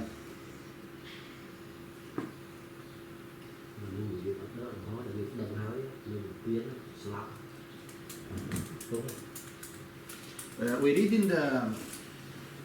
on the prophets like Ezekiel and Isaiah and others. យើងបានអាននៅក្នុងគេហៅថាហោរ៉ាណាមានដូចជាអេសេគៀលបាញ់យើងបានមើលនៅក្នុងអេសាយ You will see a lot of judgments and punishments to Israel because they didn't keep the Sabbath. យើងបានឃើញអ្វីដែលជាការជំរុំជម្រះការកាត់ទោសឬមួយក៏ដាក់អ្វីដែលជាទោសទណ្ឌនោះដោយទៅលើអ៊ីស្រាអែលដោយសារតែគាត់ទាំងអស់គ្នាអត់បានកាន់រក្សានៅអ្វីដែលជាថ្ងៃសបាត Okay, so everyone who doesn't keep the Sabbath is under the judgment. បែរថាគ្រប់បុគ្គលទាំងអស់ណាដែលមិនបានរក្សានៅអ្វីដែលជាថ្ងៃសបាតនេះគឺស្ថិតនៅក្រោមការដាក់ទោសទណ្ឌ Now we will go to take a look on the New Testament. ឥឡូវយើងនឹងសម្លឹងមើលទៅកាន់អ្វីដែលបានចែងនៅក្នុងសញ្ញាថ្មី Because we have to see what the New Testament is saying about the Sabbath day. ដោយសារតែយើងនឹងសម្លឹងមើលថាតើអ្វីទៅដែលបទគម្ពីរសញ្ញាចាស់បានចែងមកពាក់ព័ន្ធទៅនឹងថ្ងៃសបាតមួយនេះ And one of the biggest mistakes they do today in the Christianity អ្វីដែលជាគេហៅថាកំហុសឆ្គងមួយដែលកំពុងតែត្រូវបានធ្វើនៅក្នុងគេហៅថាសង្គមគ្រីស្ទានណា is that they reject the Old Testament teaching ដែលបានបដិសេធអ្វីដែលជាសេចក្តីបង្រៀននៅក្នុងសញ្ញាចាស់ saying that the teaching from the Old Testament is for the Jewish, ដែលនិយាយឡើងថាអ្វីដែលជាសេចក្តីបង្រៀនទាំងអស់នៅក្នុងសញ្ញាចាស់នេះគឺសម្រាប់តែសាសយូដាប៉ុណ្ណោះ and for us today is only the teaching from the New Testament. ហើយអ្វីដែលសម្រាប់យើងសប្តាហ៍ថ្ងៃនេះគឺមានតែចេញពីបទបញ្ញត្តិគម្ពីរសញ្ញាថ្មីប៉ុណ្ណោះដែលយើងយកមកធ្វើ But this is a big heresy in the Christianity. Heresy, false teaching. បាទនេះគឺជាសេចក្តីបង្រៀនដ៏ខុសឆ្គងដ៏ធ្ងន់មួយដែលយើងបានឃើញនៅក្នុងសង្គមគ្រីស្ទានសប្តាហ៍នេះ Because every verse from the Bible has the same importance in all the time. ដោយសារតែគ្រប់ខទាំងអស់ដែលត្រូវបានចែងនៅក្នុងព្រះគម្ពីររបស់យើងគឺមានសុពលភាពហើយគ្រប់គ្រាន់សម្រាប់គ្រប់សម័យកាលទាំងអស់ You cannot say that New Testament is more important than Old Testament. យើងអាចនិយាយបានថាអូសញ្ញាចាស់សំខាន់ជាងសញ្ញាថ្មីនោះទេ You cannot say that the New Testament is more important than the Old Testament. បាទអត់អាចនិយាយបានថាអ្វីដែលជាសញ្ញាថ្មីសំខាន់ជាងសញ្ញាចាស់នោះទេ Okay? Because only the devil wants to make you ignore the Old Testament. ពេលព្រោះមានតែអរិយមួយប៉ុណ្ណោះដែលព្យាយាមឲ្យយើងទាំងអស់គ្នានេះបានថាលែងអើពើចំពោះអ្វីនៅក្នុងសញ្ញាចាស់ Because the devil is the father of lie. Okay? បាទអ្វីដែលជាអរិយនេះគឺជាឪពុកនៃសេចក្តីភូតភរ We know that the truth is something 100% true. យើងដឹងថាអ្វីដែលជាសេចក្តីពិតគឺវាពិត 100% Okay? When you get something out, នៅពេលដែលអ្នកយកអ្វីណាចេញពីកន្លែងនេះ you will get 99.99% the truth. អ្នករាល់គ្នានឹងនៅសល់តែ 99.999% ប៉ុណ្ណោះដែលជាសេចក្តីពិត Okay? This is a lie. នេះគឺជាការកុហក This is not the truth. នេះមិនមែនជាសេចក្តីពិតនោះទេ Only this is the truth, 100%. មានតែមួយនេះទេដែលជាសេចក្តីពិត 100% នេះ All the Bible, គ្រប់ទាំងបទគម្ពីរទាំងអស់ all the verses. គ្រប់ខទាំងអស់ Not only the verses we want. មិនមែនគ្រាន់តែជាខដែលយើងចង់បានតែប៉ុណ្ណោះទេ When you get verses from the Bible out, ពេលដែលអ្នកយកខណាមួយចេញពីបទគម្ពីរ okay, the Bible is saying you are cursed already. ក្នុងគម្ពីរបានចែងថាអ្នកឯងត្រូវបានដាសារួចទៅហើយ Okay, so the Christianity is ignoring and taking out the verses about the Sabbath. ដូច្នេះអ្វីដែលយើងបានឃើញនៅក្នុងសង្គមគ្រីស្ទាននេះបានយកអ្វីដែលជាខមួយចំនួនហើយបានមិនអើពើចំពោះបទគម្ពីរជាច្រើនទៀតដែលបានចែងនៅក្នុងគម្ពីរទាំងមូល Saying that the verses about the Sabbath day are not longer valid for us today. បានលើកឡើងហើយនិយាយថាអ្វីដែលជាខពាក់ព័ន្ធទៅនឹងថ្ងៃសបាតនេះគឺវាលែងមានសុពលភាពទៀតហើយ Okay, but we read already that these verses are eternal. ប៉ុន្តែយើងបានអានដើម្បីបីរួចទៅហើយថាអ្វីដែលជាបញ្ញត្តិមួយនេះគឺវាស្ថិតស្ថេរអកលជានិច្ច Okay, so the people who are preaching against the Sabbath day are living in a big lie and are cheating others also. បាទអញ្ចឹងហើយអស់អ្នកដែលបង្ហាត់បង្រៀននៅក្នុងអ្វីដែលជួយប្រឆាំងពីប្រឆាំងជាមួយនឹងថ្ងៃសបាតនេះគឺគាត់ខ្លាយទៅជាបុគ្គលម្នាក់ដែលកុហកហើយកេរបន្លំពីអ្នកដទៃរួចបាត់ទៅហើយ Okay, I don't judge them, maybe they don't know. ខ្ញុំមិនទៅជំរះកាត់ទោសគាត់នោះទេពីព្រោះឲ្យប្រហែលជាពួកគាត់អត់ទាន់ដឹងជ្រាបជ្រាបនៅចំណុចនេះ Yeah, but be very careful when you teach others about the Sabbath day. ប៉ុន្តែចូលឲ្យប្រុងប្រយ័ត្នផងដែរនៅពេលដែលយើងទៅបង្ហាត់បង្រៀនអ្នកដទៃអំពីថ្ងៃសបាតមួយនេះ If I touch an electric cable, បើសិនជាខ្ញុំហ៊ានយកដៃរបស់ខ្ញុំទៅពាល់គេហៅថាខ្សែភ្លើង because I didn't see, ដែលមានចរន្តភ្លើងហើយខ្ញុំអត់បានឃើញ I mean by mistake, ដោយជាយថាហេតុខុសណាមួយអញ្ចឹង the electricity will not say, oh, you didn't see me. បាទ ចរន្តអគ្គិសនីវានឹងមិនប្រាប់ខ្ញុំថាអូណែឯងអត់ឃើញខ្ញុំ No, the electricity will kill me. Doesn't matter if I saw it before or not. ជាការពិតណាស់ចរន្តអគ្គិសនីវានឹងសម្លាប់ខ្ញុំទោះបីជាខ្ញុំឃើញឬមួយក៏មិនឃើញវាអត់ដឹង So when you preach against the Sabbath, it's the same. ដូច្នេះនៅពេលដែលយើងផ្សាយ Doesn't matter if you know or not. You go against Elohim directly. តកតងទៅនឹងថ្ងៃសបាត់មួយនេះអ្នករាល់គ្នាដឹងឬមួយក៏មិនដឹងគឺស្មើនឹងអ្នករាល់គ្នាចំទាស់ជាមួយនឹងព្រះដែលជាអេឡូហ៊ីមផ្ទាល់តែម្ដង Okay. So now we will see how Yeshua HaMashiach did on the earth. ឥឡូវអ្នករាល់គ្នានឹងឃើញថាតើអ្វីដែលយេស៊ូ Yeshua. In Matthew នៅក្នុងម៉ាថាយ chapter 12, verse 8. នៅក្នុងជំពូក12ខ8 We read, read, please. បាទសូមជួយអាន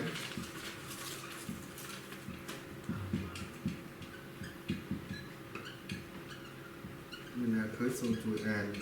មកថាចំពោះ 12ខ8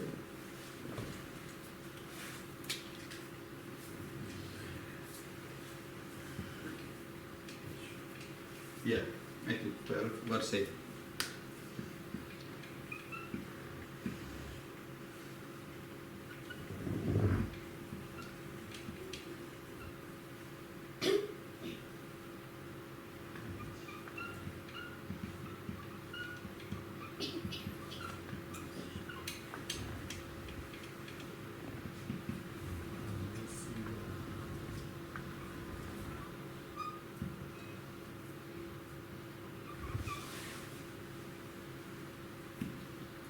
Okay, we see that Yeshua is the Lord of the Sabbath. យើងឃើញនៅទីនេះយេស៊ូជាម្ចាស់លើថ្ងៃឈប់សម្រាក The Bible is not saying that He is the Lord of Sunday, Monday, Tuesday, Wednesday, or other day. បាទនៅក្នុងព្រះគម្ពីរនៅទីនេះអត់បានចែងថាទ្រង់គឺជាព្រះនៃថ្ងៃច័ន្ទអង្គារពុធពហុសុក្រអីតទៅយ៉ាងដែរ Okay, so many people are asking, what is the day of the Lord? បាទមនុស្សមួយចំនួនបានសួរថាតើអ្វីទៅជាថ្ងៃនៃព្រះម្ចាស់ So the day of the Lord is the Sabbath, because He is the Lord of the Sabbath. បាទយើងអាចនិយាយថាឆ្លើយថាថ្ងៃនៃព្រះម្ចាស់គឺថ្ងៃសុខឈប់សម្រាកដែរព្រោះទ្រង់គឺជាព្រះនៃថ្ងៃឈប់សម្រាក Okay, so of course all the days were created by Elohim. ជាការពិតណាស់គ្រប់ថ្ងៃទាំងអស់គឺត្រូវបានបង្កើតដោយអេឡូហ៊ីម Okay, but also in the New Testament we see that Yeshua didn't change the day. ដូចគ្នាផងដែរនៅក្នុងសញ្ញាចាស់យើងបានឃើញថាយេស៊ូនេះគឺអត់បានផ្លាស់ប្ដូរអ្វីដែលជាថ្ងៃនៅក្នុងនេះទេ He came and told us that I am the Lord of the Shabbat. ទ្រង់បានយើងចូលមកឲ្យប្រាប់ថាខ្ញុំគឺជាម្ចាស់នៃថ្ងៃសបាតឬក៏ថ្ងៃឈប់សម្រាកនេះ If we say that the Sabbath today is no longer available, បើយើងនិយាយថា valid, ថ្ងៃទីបាននេះដល់បាន is no longer valid. បាទបើសិនជាយើងនិយាយថាអ្វីដែលថ្ងៃឈប់សម្រាកនេះវាលែងមានសុពលភាពទៀត So He is the Lord of what? អញ្ចឹងទ្រង់គឺជាព្រះម្ចាស់នៃអ្វីវិញ Nothing. Nothing. How can you say? Okay, say. វាអត់មានមែនទេ Okay. So this is why we cannot destroy the Sabbath, ដូច្នេះហើយនេះគឺជាអ្វីដែលយើងអត់អាចបំផ្លាញ because ថ្ងៃសបាតបានទេ we now go against directly to our Savior. ពេលព្រោះនេះគឺជាអ្វីដែលយើងបានប្រឆាំងជំទាស់ផ្ទាល់ទៅកាន់ព្រះអង្គសង្គ្រោះនៃយើងដែរម្ដង And from the heaven, ដូច្នេះហើយពីស្ថានសួគ៌មក we listen the voice យើងបានឮសំឡេង saying, បាននិយាយថា "This is my beloved Son. នេះគឺជាកូនស្ងួនភ្ញារបស់ឯង He is the only one to obey." ទ្រង់គឺជាបុគ្គលតែមួយគត់ដែលយើងត្រូវស្ដាប់បង្គាប់ Okay. Yes. Let's go further to see. តោះឥឡូវយើង ទៅមុខបន្តិចទៀតដើម្បីយើងបានឃើញទាំងអស់គ្នា Yeshua kept the Sabbath or kept the Sunday? យេស៊ូវរក្សានៅថ្ងៃសបាតឬមួយក៏ថ្ងៃអាទិត្យ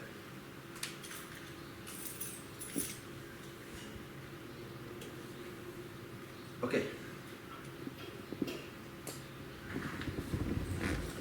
Mark 1:21. នៅក្នុងម៉ាកុសជំពូក1ខ21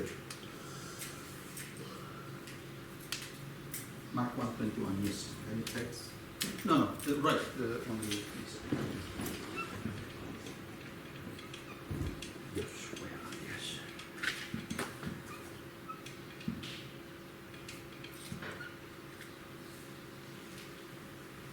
We see that on the Sabbath day he was on the synagogue. ហើយយើងឃើញនៅទីនេះនៅក្នុងថ្ងៃសបាតគឺទ្រង់នៅក្នុងសាលាប្រជុំសាសយូដា Okay. What we read in the Gospels about the life of Yeshua? អ្វីដែលយើងបានអាននៅក្នុងដំណឹងល្អតទៅទៅនៅជីវិតយេស៊ូវ We read that he was teaching on every Sabbath. យើងឃើញទ្រង់បានបង្ហាត់បង្រៀននៅរាល់ថ្ងៃសបាត If you read all these verses here, you will see the same idea. បើសិនជាអ្នករាល់គ្នាអាននៅគ្រប់ខទាំងអស់នេះអ្នករាល់គ្នានឹងឃើញគំនិតដូចគ្នា Luka. Luca. លោកកលូកាមកកម៉ាកុស I want to focus now on the Luke chapter 4 verse 16. បាទអ្វីដែលខ្ញុំចង់ផ្ដោតនៅទីនេះនៅក្នុងសិភៅលូកាជំពូក4ខ16 Somebody to read this please. សូមអ្នកណាគេម្នាក់ជួយអាននៅក្នុងខនេះមុនមក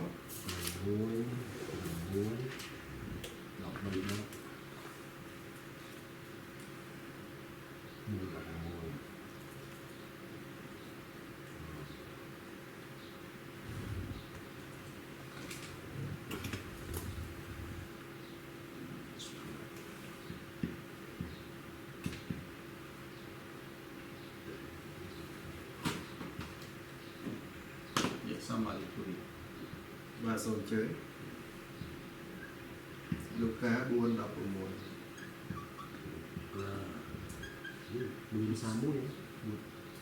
4:16 His custom. ខាងក្រោម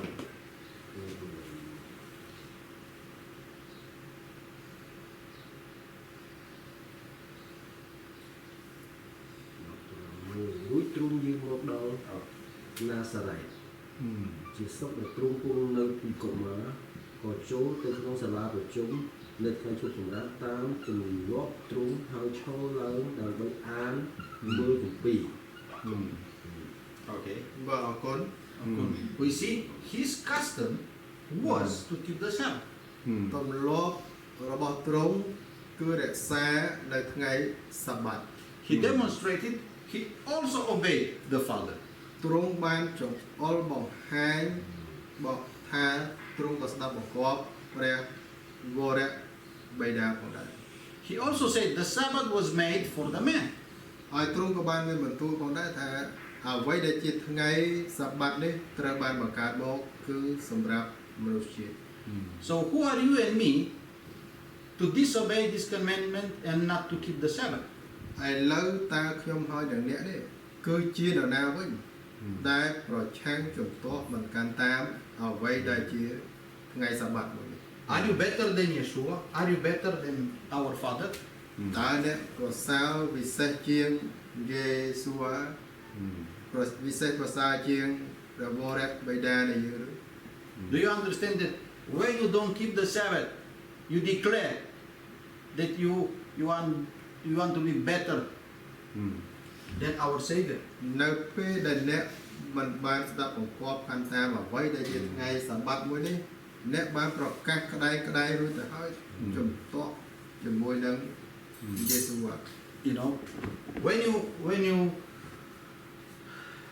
disobey this commandment, នៅពេលដែលយើងមិនស្ដាប់បង្គាប់នៅបញ្ញត្តិមួយនេះ you know, this temptation comes into your life. from the spirit of the devil. សេចក្តីលបួងទាំងឡាយទាំងអស់នេះបានចូលមកក្នុងជីវិតរបស់យើងតាមរយៈវិញ្ញាណអាក្រក់ផ្សេងៗ Because only the devil wants to be different than the Savior, wants to be different than Elohim. មានតែអរិយអសោចតែប៉ុណ្ណោះដែលវាព្យាយាមធ្វើយ៉ាងម៉េចឲ្យខុសប្លែកពីព្រះអង្គម្ចាស់ពីយេស៊ូវនេះ Okay? So, ពីព្រះដែលជាអេឡូហ៊ីមនេះ so we have to live and to do the same life and to have the same life as Yeshua had. ដូច្នេះយើងត្រូវរស់នៅជីវិតបែបមួយដូចគ្នាទៅនឹងជីវិតយេស៊ូវដែលទ្រង់បានបោះចោលបង្ហាញ Okay? His custom, it means that he was doing this constantly, not occasionally. តាមទម្លាប់របស់ទ្រង់មានន័យថាទ្រង់បានធ្វើអ្វីទាំងអស់នេះជាខ្ជាប់ខ្ជួនមិនមែនជារឿយៗម្ដងម្កាលនោះទេ There are many other verses. មានបទគម្ពីរជាច្រើនផ្សេងទៀតផងដែរ We will look now. ហើយយើងនឹងកន្លែងមួយនៅទីនេះផងដែរ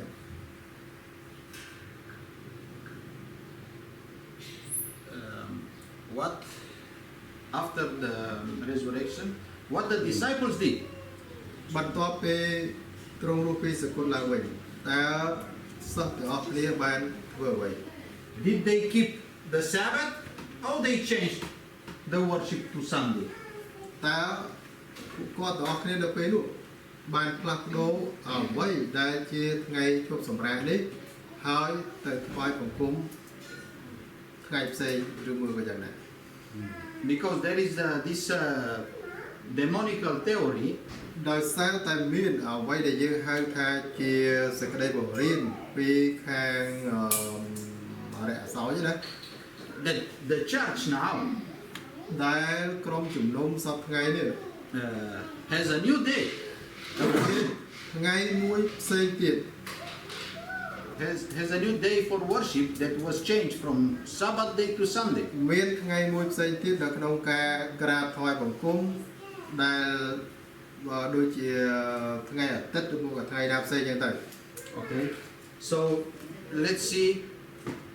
what the first disciples did after the resurrection. បាទឥឡូវយើងមើលបងប្អូនតើសិស្សនៅក្នុងចំណោមនោះបានធ្វើអ្វីបន្ទាប់ពីថ្ងៃជប់សម្រាប់បន្ទាប់ពីការរស់ឡើងវិញរបស់ទ្រង់ហើយ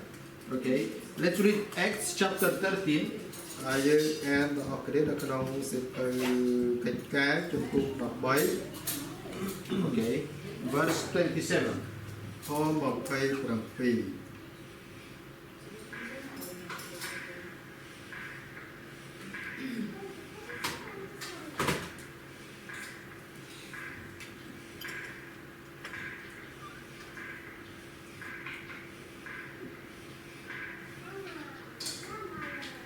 Somebody to read. បាទសូមអញ្ជើញបាទបងប្អូននៅម្នាក់ឃើញជួយអានកិច្ចការ13ខ27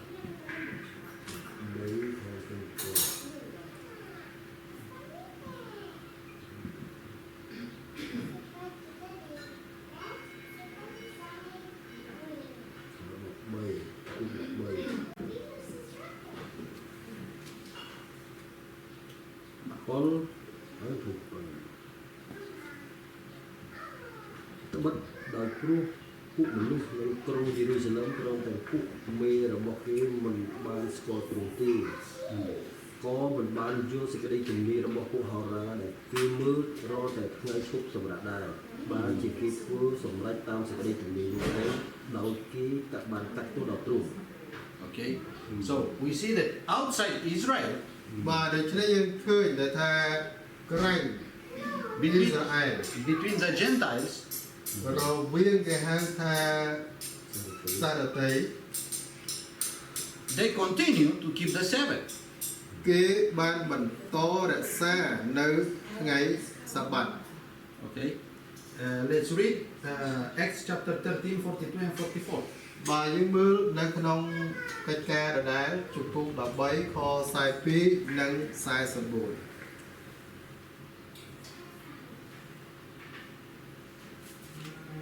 Uh,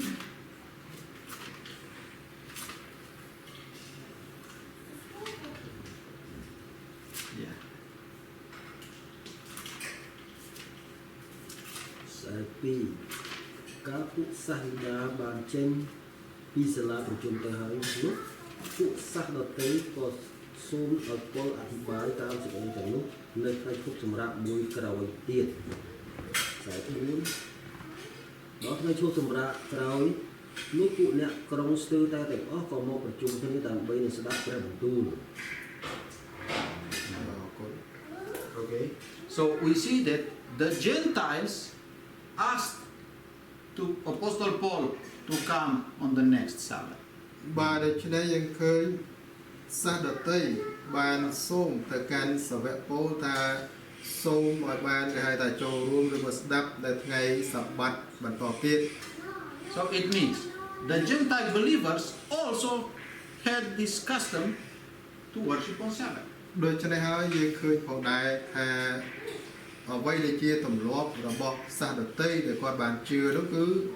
ទៅលើថ្ងៃសបាតផងដែរ Apostle Paul didn't say them, oh, no, come on Sunday because now we are under a new era. បាទសាវកពោលក៏អត់បានលើកឡើងផងដែរថាអត់ទេនៅក្រោយទៀតបើយើងជួបគ្នាយើងត្រូវជួបថ្ងៃអាទិត្យទៅព្រោះឥឡូវយើងចូលដល់យុគសម័យថ្មីហើយ We will never see Apostle Paul teaching against the Sabbath. យើងអត់ដែលឃើញអ្វីដែលជាសាវកពោលបានបង្រៀនទាស់ប្រឆាំងនឹងថ្ងៃសបាតនេះនោះទេ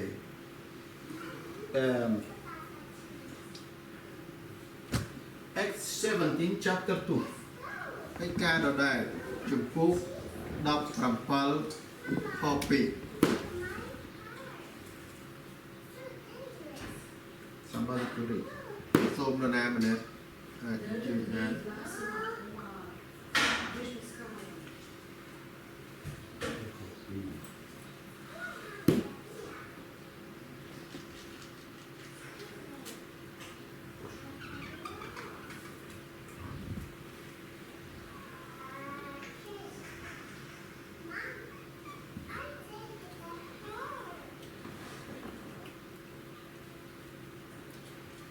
ពលក៏ចូលទៅឯគេតាមទម្លាប់គាត់ហើយជជែកពន្យល់ដល់គេតាមគម្ពីរក្នុង3ថ្ងៃឈប់សម្រាក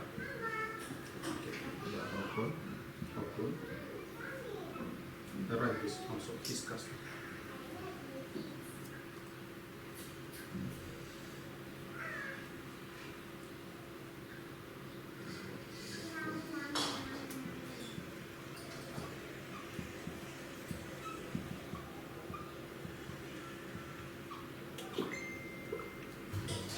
So we see Apostle Paul យើងឃើញសាវកប៉ុល had the same custom of keeping the Sabbath. មានទម្លាប់មួយនៅក្នុងការរក្សានៅថ្ងៃសបាត We read before that also Yeshua had the custom to keep the Sabbath. យើងបានអានកន្លងមកផងដែរថាយេស៊ូវក៏បានមានទម្លាប់នៅក្នុងរក្សាថ្ងៃសបាតនេះផងដែរ So Apostle Paul did the same thing as Yeshua did, kept the Sabbath. ដូច្នេះហើយសាវកប៉ុលទីនេះបានធ្វើដូចគ្នានៅអ្វីដែលយេស៊ូវបានធ្វើរួចមកហើយផងដែរដែលជាទម្លាប់ Okay, so his teaching never was against the Sabbath, the teaching of Apostle Paul. ដូច្នេះហើយអ្វីដែលជាសក្តីបង្រៀនរបស់សាវកប៉ុលអត់ដែលជាមានចំណុចចំពោះទុយប្រចាំ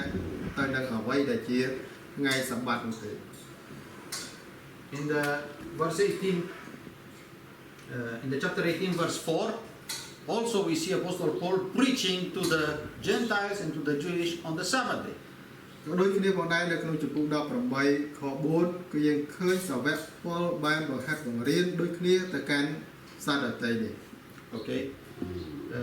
and we read further that 3 years and a half he teach them, no, 1 year and a half he teach them in every Sabbath. បាទនៅក្នុងកំឡុងពេលមួយឆ្នាំកន្លះដែលយើងបានឃើញគាត់បានបង្ហាត់បង្រៀនទៅកាន់ពួកគេទាំងអស់គ្នារៀងរាល់ថ្ងៃឈប់សម្រាកឬក៏ថ្ងៃសបាតនេះឯង Okay, so it wasn't a mistake for នេះ me. មិនមែនជាអ្វីដែលជាកំហុសឆ្គងដែលថាធ្វើដែលខុសឆ្គងដែលគាត់បានធ្វើនោះមិនមែនទេ now we will analyze two verses. បាទឥឡូវយើងវិភាគទាំងអស់គ្នានៅខទាំងពីរនេះ That the Christianity misunderstood. ហើយយើងអាចនិយាយបានថាសង្គមគ្រីស្ទានបានភ័ន្តច្រឡំ And they use against the Sabbath. ហើយបានប្រើអ្វីទាំងអស់នេះមកគេហៅថាអាចជាការជំទាស់ប្រឆាំងមកកាន់ថ្ងៃសបាតវិញ But I told you before, the verses in the Bible never contradict one each other. ហើយខ្ញុំបានប្រាប់អ្នករាល់គ្នាពីមុនមកហើយថាគ្មានខណាមួយនៅក្នុងព្រះគម្ពីរនេះដែលគេហៅថាវិវាទប្រឆាំងទាស់គ្នានោះទេ We read Hebrew យើងអាននៅក្នុងសៀវភៅហេព្រើរ 4 ជំពូក4 verse 9. ខ9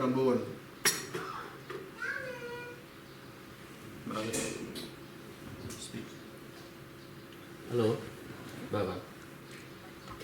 You want to write Bye bye. No. or description. បរិយាកាសទៅនៅខាងពោស្លាមុំតិចហើយចូលបរិយាកាសទៅ Clinic sometimes.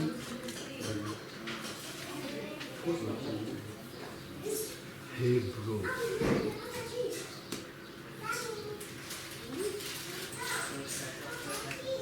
We finish. Here now. We will continue after that. You want to pause a little bit បើយើងមើលនៅក្នុងហេព្រើរជំពូក អត់យកឯតាមកដូចប្រហែល 4 ណាហេព្រើរចំពុក4ខ9ដូច្នេះមានសេចក្តីឈប់សម្រាកទុកសម្រាប់រាជរបស់ព្រះនៅខាងមុខទុកឲ្យទុកសម្រាក Yeah. Therefore, there is a rest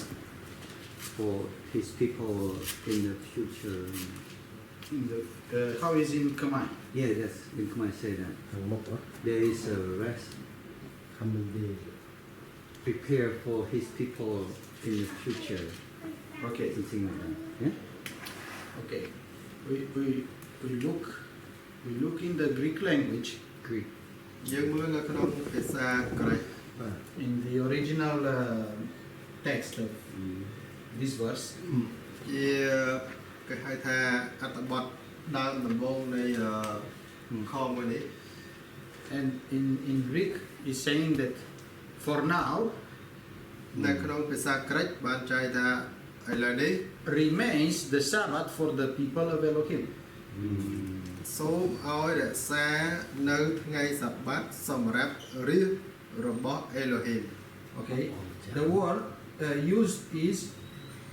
Sabbatismo.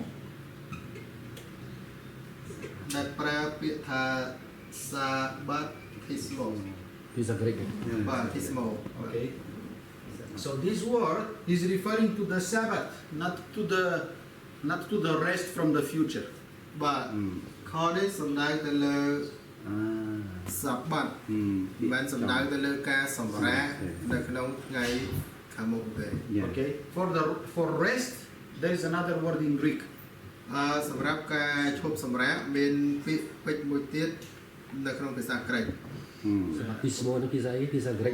បាទ Yeah. Seperti សម្រាប់សបាត ថ្ងៃសបាត Okay. Remember that the New Testament, manuscripts are in Greek language. Tarot said we continue until what time Sorry. Brother Tarot asked we continue until what time Say him to come. Until he coming. We continue maybe till 4 o'clock. Just say until you coming. just coming Yeah. just coming wait for you Yeah.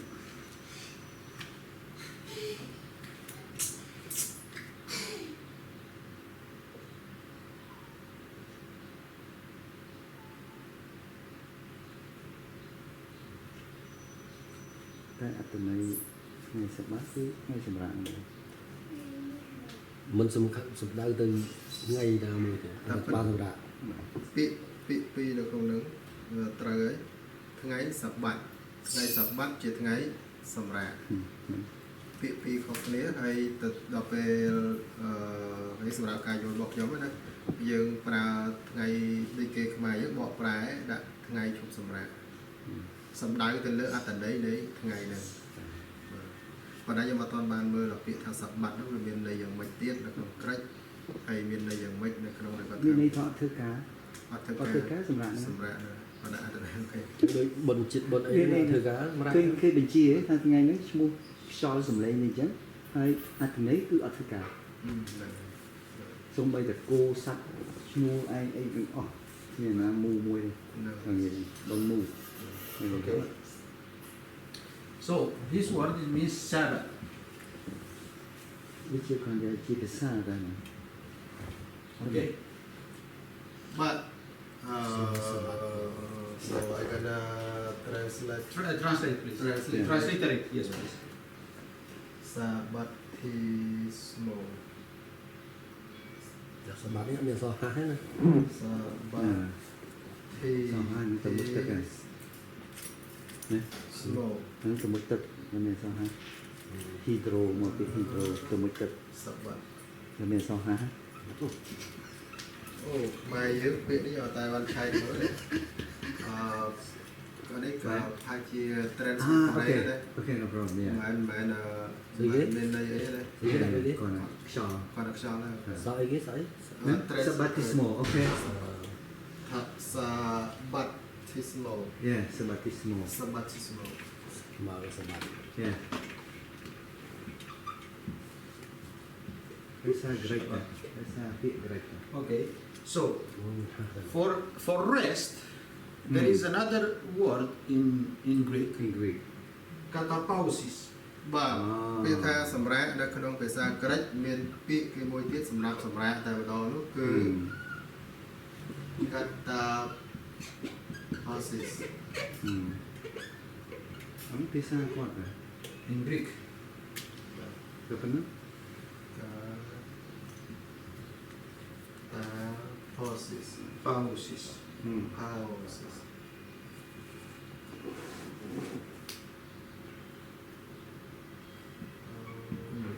ហើយថាទៅចង់សាអ៊ីថាទៅប៉ុន្តែខ្មែរដឹងតែសម្រាប់ទៅប៉ុណ្ណឹង តាប៉ូស៊ីស ហ្នឹងក៏ប៉ុណ្ណឹងបាទ ហើយថាអីម្រាប់ម្រាប់ ហើយថាអេស្ប៉ាញថាមិនទៅថាទៅអង់គ្លេស So I will write now in Greek language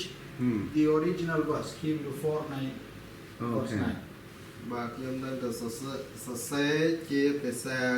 ក្រិចតែម្ដងនៅក្នុងហេប្រឺជំពូក5ពុកបាន ពុក4ខ9 4ខ9បាទ លោកពូនិយាយមួយទៀតខ្ញុំយកការមកទុកនេះទុកឲ្យ So, Yeah. in command.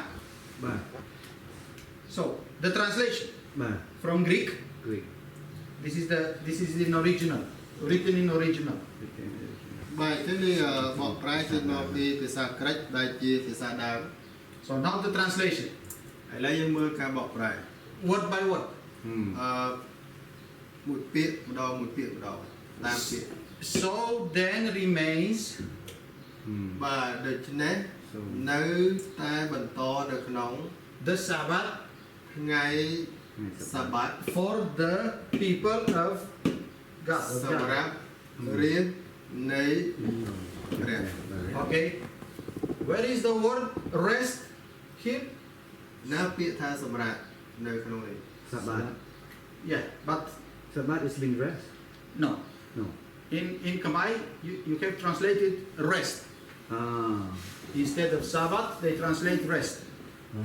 បាទនៅក្នុងភាសាខ្មែរយើងបានបកប្រែថាសម្រាប់ chứ bỏប្រែសម្រាប់បកថាម៉េច សបាត Sabbath. chứ bỏថាសម្រាប់បកថាម៉េច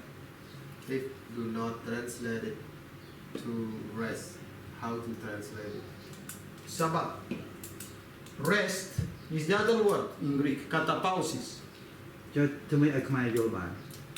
how can Cambodian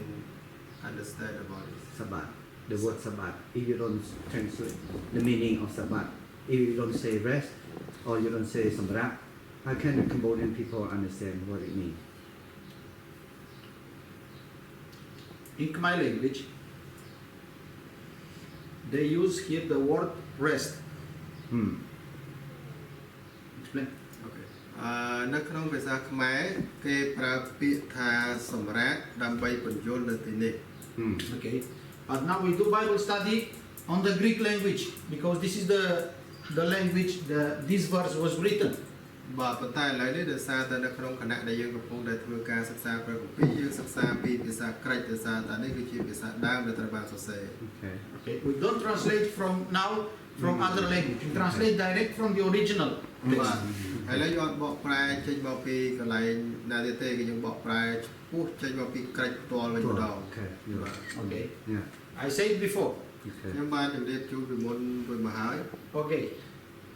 For the rest, សម្រាប់ការឈប់សម្រាក in Greek they use the word នៅក្នុងក្រិចគេប្រើពាក្យមួយ katapausis. កាត់តាប៉ោស៊ីស Okay. So where this word katapausis you see it here. ឥឡូវពាក្យថាកាត់តាប៉ោស៊ីសនៅក្នុងខនេះនៅកន្លែងណាមួយដែលយើងអាចរកឃើញ We have ara, apoleipetai, sabbatismos, to, lao, to, teo. No katapausis. មានពាក្យពេចន៍ទាំងអស់នេះប៉ុន្តែអត់មានកាត់តាប៉ោ In original text of the Bible, there is no word rest in this verse. នៅក្នុង อืม អត្ថបទដំបូងដើមអត់មានពាក្យថាសម្រាប់នៅក្នុងនោះទេ The original Greek verse for Hebrew 4:9 បាទគឺនៅក្នុងភាសាដើមនៃ Hebrew វិញនៅក្នុង Hebrew ដដែលជំពូក4ខ9 is sabbatism. อืม គឺ Sabbatismos Okay, this verse is Hebrew 4:9. Right. Okay. បាទគឺជាខនៅក្នុង Hebrew ជំពូក4ខ9 อืม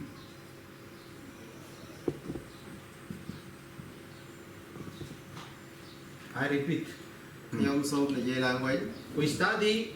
and we analyze the Bible only from Hebrew language and from Greek กรีก language. เลยใช่ យើងសិក្សាហើយវិភាគនៅបទគម្ពីរនីមួយៗចេញពី Hebrew ហើយនឹង Greek Okay, so we don't analyze the Bible in English, Khmer, Romanian or other มา language. เลย យើងអត់វិភាគអ្វីដែលចេញពីព្រះគម្ពីរនេះចេញពីភាសាអង់គ្លេស อืม ខ្មែរឬមួយក៏រ៉ូម៉េនទេ อืม You know, because this is the original នេះគឺជា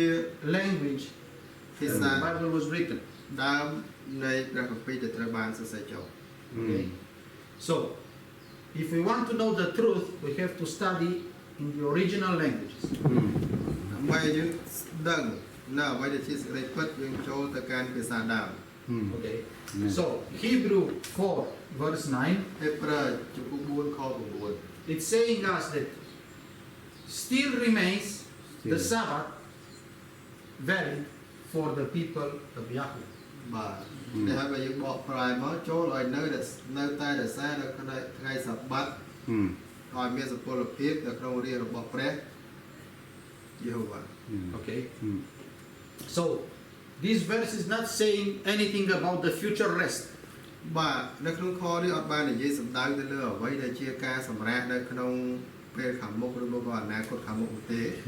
Okay, Sabbath doesn't mean a future rest. ពាក្យថាសបាត់មិនមានអត្ថន័យថាសម្រាកនៅក្នុងថ្ងៃអនាគតនោះទេ Okay, but the rest we will have in the future ប៉ុន្តែអ្វីដែលជាការសម្រាករបស់យើងដែលនឹងមាននៅក្នុងថ្ងៃអនាគតនោះ is something different than the Sabbath now. គឺជាអ្វីដែលខុសគេថាប្លែកខុសពីដទៃពីពាក្យថាសបាត់នេះថ្ងៃសបាត់នេះ Okay, so the word rest is not written in this verse in Greek language. បាទនៅក្នុងភាសាក្រិចពាក្យថាសម្រាកអត់មានបានត្រូវបានសរសេរនៅក្នុងខដែលជាភាសាក្រិចទេ Okay, we move to another passage. จะ I know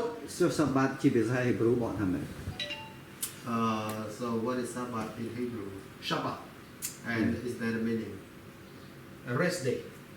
កណ្ដាល ថ្ងៃជប់សម្រាប់ it's the same No. មិន rest No. Because the translation you have, in English say rest day you just said yeah, rest day. in English Yeah, but Shabbat we translate as a rest day. yeah It means rest day. yeah Okay. so how come the Greek word there is no rest day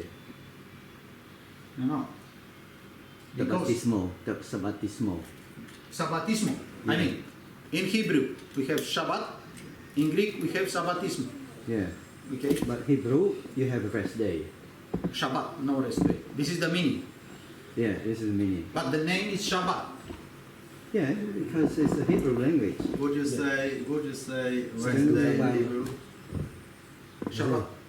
Sabbath Shabbat. so sha plus bat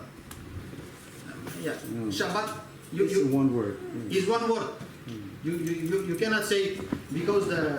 rest and day yeah, a day is yom, but that doesn't have sense. yeah There is no word. Yom Okay. Yom This- Kippur yeah, Yom Kippur. Yeah. This is a feast. Okay. But for the Shabbat, you cannot say Yom. You Yeah. know, you say only Shabbat. This is the difference between the first day, second day, third day, and Shabbat. Okay. Translate this. Okay, doesn't matter. Okay. So តែជិះទៅជិះមកព្រឹកឃើញគ្រូឯងបកไป ទៅ ឥឡូវសោះ អីទៅ ទៅ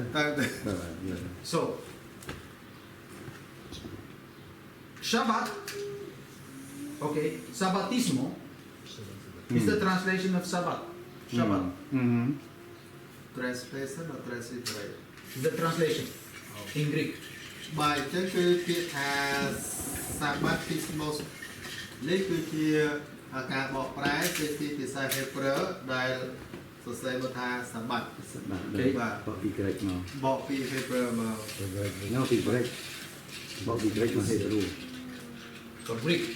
Sabbatismo is in Greek language. ណាបកពីក្រិចមកហេបរូវិញ It's translation from Hebrew. អូបកប្រែមកពី Hebrew តា Sabbatismo Sabbatismo. the first original from Sabbatismo or Sabbat No. First word is Shabbat in Hebrew. original Original is Shabbat. Sabbat yeah Okay. and the Greek They translate in Hebrew in Greek Sabbatismo Sabbatismo. okay Yeah, jump. yeah បាទដូច្នេះហើយពាក្យថា Sabbatismos ដែលជាភាសាក្រិចនេះគឺត្រូវបានបកប្រែពីពាក្យថា Sabbat មកពីភាសា Hebrew បាទមក Okay. So, Shabbatismo indicates only the Shabbat day.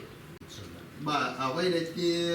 Sabbatismos នេះគឺវាចំអល់បង្ហាញតែចំពោះពាក្យថា Sabbat ប៉ុណ្ណោះ ថ្ងៃហ្នឹងមក ថ្ងៃហ្នឹងតែ ឈ្មោះនៅថ្ងៃ ពោះថ្ងៃហ្នឹងតែ If they want to say rest, only rest, បើសិនជាពួកគាត់ចង់និយាយថាសម្រាកសំដៅទៅលើការសម្រាកណា okay. This kind of rest that is not referring to the Sabbath, ការសម្រាកមួយនេះដែលវាអត់សំដៅទៅលើគេហៅថាថ្ងៃសបាត់ហ្នឹងទេ okay. In Greek they use other word, not Sabbatismo. នៅក្នុងភាសាក្រិចមានពាក្យផ្សេងទៀតមិនមែន Sabbatismos ទេ They use the word katapausis. គឺគេប្រើពាក្យ Katapausis Okay. Katapausis means that I rest, the animal rest, you know, somebody rest. okay understand បាទពាក្យ Katapau នេះមានន័យថាខ្ញុំសម្រាកអញ្ចឹងទៅឬមួយក៏សត្វវាសម្រាកអញ្ចឹងទៅនរណាគេម្នាក់សម្រាក and then they call the classification of the word of the people តែយើងប្រើស្អែកយ៉ាងស្អែកថាដេកអត់បានទេហើយទុំតែនេះវាបកទៅថាដេកតែប៉ុណ្្នឹងដែរឆាន់សម្រាប់លោកយើងមានអីមកកកោបស៊ីសម្រាប់សត្វ we have the word like classification of word too Yeah, there are different words. yeah Okay. Different word too. Different words. So, Sabbatismo refers only to the Shabbat day. បាទ Sabbatismus នេះសំដៅទៅលើតែថ្ងៃសបាត់ប៉ុណ្ណោះ And if we want to use the word rest, វាស្រាលអញ្ចឹងណា បើសិនតែយើងចង់ប្រើពាក្យថាសម្រាប់ វាខ្លីវាស្រាល មេពាក្យ សម្បត្តិវាចូលនៃទាំងអស់ក្នុងហ្នឹង មេពាក្យ នឹង to say that we are resting or the animals are resting, we use another អូ word. ខេយ៉ាយ៉ា បាទគឺសំដៅទៅលើយើងសម្រាប់ឬមួយក៏សត្វពាហនៈវាសម្រាប់អីអញ្ចឹងណាក្នុងន័យធម្មតា ទូចបំបែកមក Okay.អូខេបាទ ប្រើមេពាក្យមកហ្នឹង មេ មេ ពាក្យក្នុងហ្នឹងស្អីទាំងអស់នៅក្នុងហ្នឹង This is why អត់មកសម្រាប់អស់ ហ្នឹងហើយតាអូខេ we have to be careful what word is in this verse in original, in Greek. ដូច្នេះហើយនេះគឺជាមូលហេតុមួយដែលយើងគួរប្រុងប្រយ័ត្នថាមានពាក្យអីខ្លះនៅក្នុងភាសាក្រិកដែលជាអត្ថបទដើម បាទបាទ Because this is not referring to a future rest. ពីព្រោះនេះមិនមែនសំដៅទៅលើការសម្រាកនៅឯនេះខាងមុខនោះទេ ហ្នឹង rest in peace ហ្នឹង reap No. Yeah, exactly. This refers to the Shabbat. នេះសំដៅចង្អុលបង្ហាញទៅកាន់ថ្ងៃសបាត់តែម្ដង បាទ Okay. So the translation you have ដូច្នេះអ្វីដែលជា in ការប Khmer បកប្រែដែលយើងមាននៅក្នុង ស្រាល ភាសាខ្មែរ ចំ and the translation we have in Romanian also ហើយអ្វីដែលជាការបកប្រែនៅក្នុងរ៉ូមែនផងដែររ៉ូមែនខ្មែរយើងថាម៉េច រ៉ូមប្រទេសរ៉ូម៉ានី រ៉ូម៉ានី បាទ បាទនៅក្នុងភាសារ៉ូម៉ានីដូចគ្នាផងដែរត្រូវបានបកប្រែ បាទ Okay. បាទ is a wrong translation. គឺជាការបកប្រែមួយខុស បាទ Okay. វាចំហ្នឹងហើយឆ្លេឆ្លេ This is the only meaning នេះគឺ of ជា Sabbatism. អត្ថន័យតែមួយគត់របស់សបាត់ធីស្មុកនេះ អូខេ This word doesn't have many other meanings, only one meaning. ពាក្យមួយនេះវាអត់មានអត្ថន័យឯណាមួយទៀតទេមានតែមួយតែគត់ យល់ So remember, the most important is what in original text is written. ដូច្នេះហើយអ្វីដែលសំខាន់នោះយើងត្រូវដឹងថាតើអ្វីត្រូវបានសរសេរនៅក្នុងអត្ថបទដើមរបស់គេ Okay. I know it's a little bit difficult. difficult យ៉ាង ខ្ញុំជឿថាវាពិតជាមានការលំបាកបន្តិចមែន Okay. But if we don't study in the original, we can get wrong conclusions. ប៉ុន្តែបើសិនជាយើងមិនបានចូលទៅសិក្សាដល់នៅភាសាដើមទេយើងនឹងប្រឈមនៅការខុសឆ្គង ការជួយបែកចេញ So this verse មេ in Greek, nobody can say anything against it. ខមួយនេះនៅក្នុងភាសាក្រិកគ្មាននរណាគេម្នាក់ហ៊ានមកនិយាយអ្វីជំទាស់ប្រឆាំងជាមួយទេ You can bring all the pastors from Cambodia here, they cannot say anything against this because this is in original. បាទគឺ Text of the Bible. អាចនាំមក pastor ឬមួយក៏គ្រូកវីទូទាំងប្រទេសកម្ពុជាអាចមកមើលនៅទីនេះបានពួកគាត់អត់មានអ្វីដែលត្រូវនិយាយប្រឆាំងនឹងផលនោះបានទេព្រោះជាអត្ថបទដើមមកពីភាសា បាទ Okay. អូខេ In Hebrew is the same. នៅក្នុងភាសាហេប្រឺដូចគ្នា បាទ Nobody can say anything against the original text in Hebrew. មាននរណាគេម្នាក់ហ៊ាននិយាយអ្វីដែលជំទាស់ជាមួយនឹងអត្ថបទដើមនោះទេ Okay. This Bible study is more deeply than a simple Sunday Bible study. អ្វីដែលការសិក្សាគម្ពីរមួយនេះវានឹងស៊ីជម្រៅជាងអ្វីដែលជាការសិក្សាព្រះគម្ពីរដែលយើងបានឃើញនៅរាល់ថ្ងៃទៅ This is an upgrade in your knowledge. បាទនេះគឺជាការគេហៅថា upgrade ខ្មែរយើងតន តម្លើងបន្ថែមទៀតនៃចំណេះដឹងរបស់យើងពាក់ព័ន្ធទៅនឹងផ្នែកគម្ពីរ Here we teach you the things that nobody teach you before. នេះគឺជាអ្វីដែលយើងបង្រៀនអ្នករាល់គ្នាដែលអត់ទាន់មាននរណាគេពីមុនមកបានបង្រៀនមកកាន់យើង Okay. យ៉ា ចេះពីសម្រាប់សម្រាប់ដែរសម្រាប់មិនខុសពីរេស ដាក់ធំយ៉ាងដែរអានេះរេសហ្នឹងវាដង្ហើមចរិតណា Now we will look to another verse who is very wrong translated and interpreted. បកដង្ហើមចរិត ហើយយើងមើលខមួយទៀតដែលត្រូវបានបកប្រែហើយ very wrong in translated and what interpret Interpret. Yeah, very បាទ good. មានមួយខទៀតផងដែរដែលយើងបានឃើញនៅការបកប្រែខុសឆ្គងទាំងស្រុងហើយនឹងទាំងការបកស្រាយផងដែរនៅក្នុងនោះ This Acts 20 verse 7. កិច្ចការជំពូក20 ពាក្យខថ្ងៃចូលពុទ្ធសាសនាជ័យគ្នាទៅយ៉ាងនេះ ខ7 កាពី27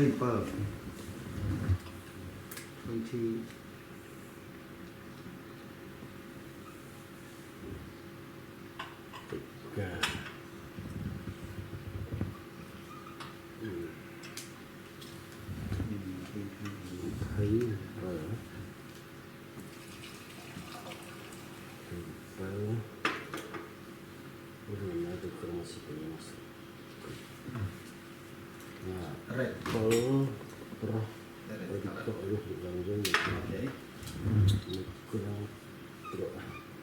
ព្រលុះថ្ងៃដំបូងក្នុងអាទិត្យនោះការពួកសិស្សបានប្រជុំគ្នាដើម្បីកាច់នំប៉័ងនោះប៉ុលក៏អធិប្បាយឲ្យគេស្ដាប់ដោយព្រោះគាត់រៀបបញ្ចេញដំណើរទៅនៅថ្ងៃស្អែកក៏សម្ដែងដល់រាបដល់ពេលជាភ្លឺកណ្ដាលព្រាប គេអរគុណ គ្មានអ្នកធ្លាក់មក អតិកោ ពួកសិស្សបាន អតិកោគាត់មួយទៅពេលមួយគាត់ដាច់ឆ្ងាយមក ប៉ុល ពលបាទគាត់បរៀនហូរដល់គំលោត្រៀត អតិកោគាត់មិនល្ងយគាត់ធ្លាក់ កូនក្មេងណា នៅអតិកោគាត់ណាគាត់បាទ ហ៎ ណាកូនក្មេងម្នាក់ គាត់ឈ្មោះអតិកោ គឺគាត់លើកគឺប្រជុំមិនចំទូ អតិកោមើល ធ្វើជំទុំនេះឈ្មោះអតិកោ អូហ្នឹងហើយ គឺអូក៏យំក៏ តែលើបង្រៀនយើងមិនអីហ្នឹងនឹងបង្រៀនយើងថាកុំចេះធ្វើដូចពលអញ្ចឹងមានក្មេងមានអីឲ្យដេញគ្នាចូលដេកទៅធ្លាក់បើចាស់ចេះតែលើកយើងមកតែមានគ្រោះថ្នាក់ទេ គឺតែលើកជុំនោះវាចេះទីជាច្រើននេះគឺជំទុំនេះធ្វើអតិកោវា ក្មេងនៅជាមួយយើងមិនបានឲ្យគេមកបំពេញឲ្យយើង Okay, let's read. Did you read already? Yes Okay. So how is in your language? In the first day of the week, no? yeah say again read again គឺទៅវិញ the first day of the week or what លុះថ្ងៃដំបូង yeah the first day ក្នុងអាទិត្យ yeah that's right ថ្ងៃដំបូង first day of the week the first day of the week yeah ការពួកសិស្សបានប្រជុំគ្នា when they all gather together Okay. yeah. So the translation here,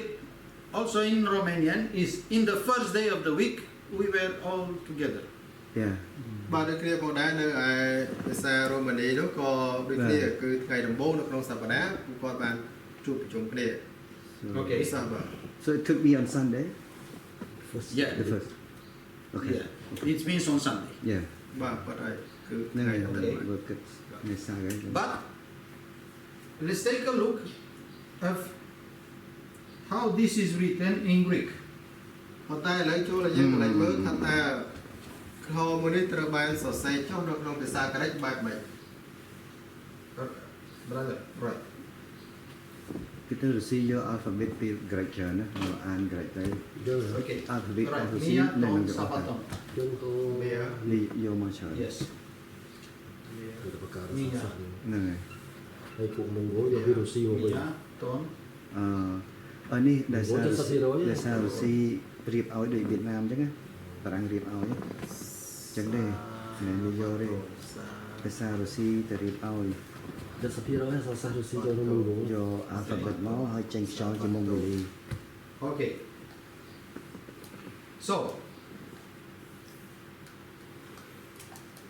this Mia, okay, នេះ means one, earth. There. week Shabbat. អូហើយ Okay. នេះទីមួយនៃ មួយយកបកតាម You write later. I tell you something. Okay.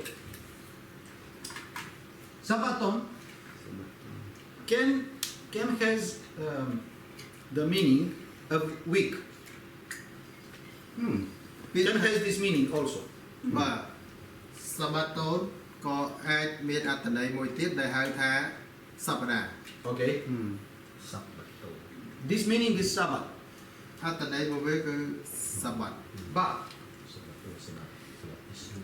this construction បើសិនតែយើងមើលគេហៅថាសំណង់ប្រយោគនេះ to has the meaning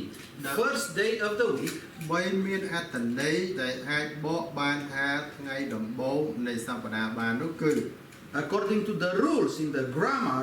of the Greek language ដោយយោងតាមអ្វីដែលជាច្បាប់នៃវេយ្យាករណ៍នៅក្នុងភាសាក្រិក okay has to be mian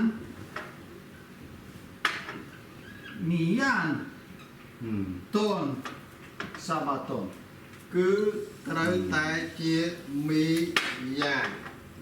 mian ton sabaton សម្រាប់thôi មីយ៉ាងតូនសបាតូ ណា because in the Greek language you know the numeral is accorded you know has the same termination you know with the object វាត្រូវតែមានអ្វីដែលយើងហៅថាឃើញចុងបញ្ចប់នៃពាក្យនីមួយៗគឺស្មើគ្នាទាំងអស់នៅក្នុងសំណង់ប្រយោគមួយនេះ you know the numeral the preposition and the noun has the same termination this is what numeral បាទអញ្ចឹងគឺបានន័យថា numeral ហ្នឹងម៉ែយើង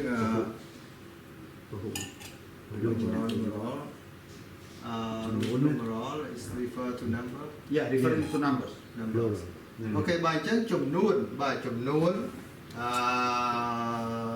preposition preposition ធ្នាក់ឆ្នោតច្រឡំពីរហ្នឹង ឆ្នោត ឆ្នោតហ៎ ឆ្នោតធ្លាក់ដូចគ្នា ហើយក៏គ្នាឆ្នោតវិញធ្នាក់មួយតាក់ពាក្យមួយតាក់ប្រយោគ preposition តាក់ពាក្យ preposition ទៅឆ្នោត បាទខ្ញុំចង់ច្រឡំពីរហ្នឹងដែរ ធ្នាក់ ធ្នាក់ណាតាក់ពាក្យ បាទ ធ្នាក់តាក់ពាក្យបាទយើងធ្នាក់ហើយនៅ and the noun នាម នាម បាទ okay so តាក់ឆ្នោតធ្វើជា if is written like this mian ton sabaton means first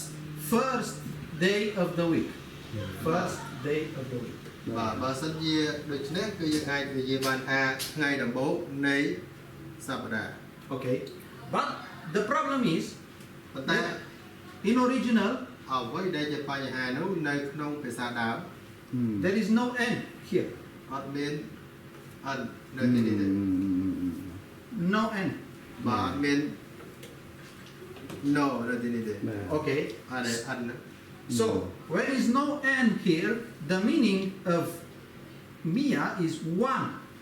នៅពេលដែលអត់មានអត់នៅទីនេះអត្ថន័យរបស់មីយ៉ានេះសំដៅទៅលើពាក្យថា ឯកវចនៈ ឯកវចនៈមួយ so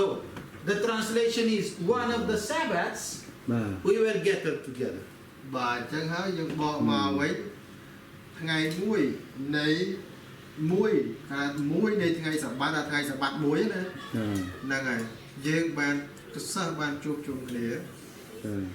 okay so we can see that there were no Sunday they came together បាទយើងឃើញអត់មានកន្លែងណាមួយដែលនិយាយថាថ្ងៃអាទិត្យដែលពួកគាត់ជួបជុំគ្នាទេ very careful to the original text ដូច្នេះហើយយើងប្រយ័ត្នប្រយែងណាស់ចំពោះអត្ថបទដើមបាទ if somebody come here បើសិនជាមាននរណាគេម្នាក់មកដល់កន្លែងនេះ and wants to translate different ហើយចង់បកប្រែអ្វីផ្សេងពីនេះទៀត I invite him to come to explain ខ្ញុំនឹងអញ្ជើញឲ្យគាត់មកអាចបញ្យល់អ្វីខ្លះទៅ because nobody can change the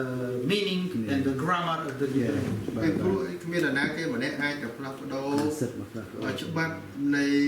វេយ្យាករណ៍របស់ភាសាក្រិកនោះបានទេ but by the other hand we have to understand that on Acts 20 verse 7, ប៉ុន្ it's តែ just an event. មួយចំណែកទៀតបើសិនតែយើងមើលបរិបទនៅក្នុងកិច្ចការចំពុក20វាគ្រាន់តែជាព្រឹត្តិការណ៍មួយ There is not a commandment saying in the first day of the week you have to do the Holy Supper. It's not a commandment. Yes. មិនមែនជាកបទបញ្ញត្តិមកបទបញ្ជាមួយដែលថានេះថ្ងៃនេះនៅក្នុងសប្តាហ៍ទី1អ្នកត្រូវធ្វើចេះធ្វើចុះទេ Okay. So this is just a description of a day when they were gathered together. នេះគ្រាន់តែជាការពណ៌នាមួយដែលថាថ្ងៃមួយនេះពួកគាត់បានមកជួបជុំគ្នានៅក្នុងទីនេះប៉ុណ្ណោះ Okay. So the commandments are eternal. We know already about that. ប៉ុន្តែអ្វីដែលជាបញ្ញត្តិវិញគឺវានៅអស់កល Okay. Yes. Okay. Yes. Wonderful. Please. And sorry. Hi, Sam. Hey, careful. Water. It's still working. It's still on air. Cold. Soda. Hey, don't, Okay. step back. Step back.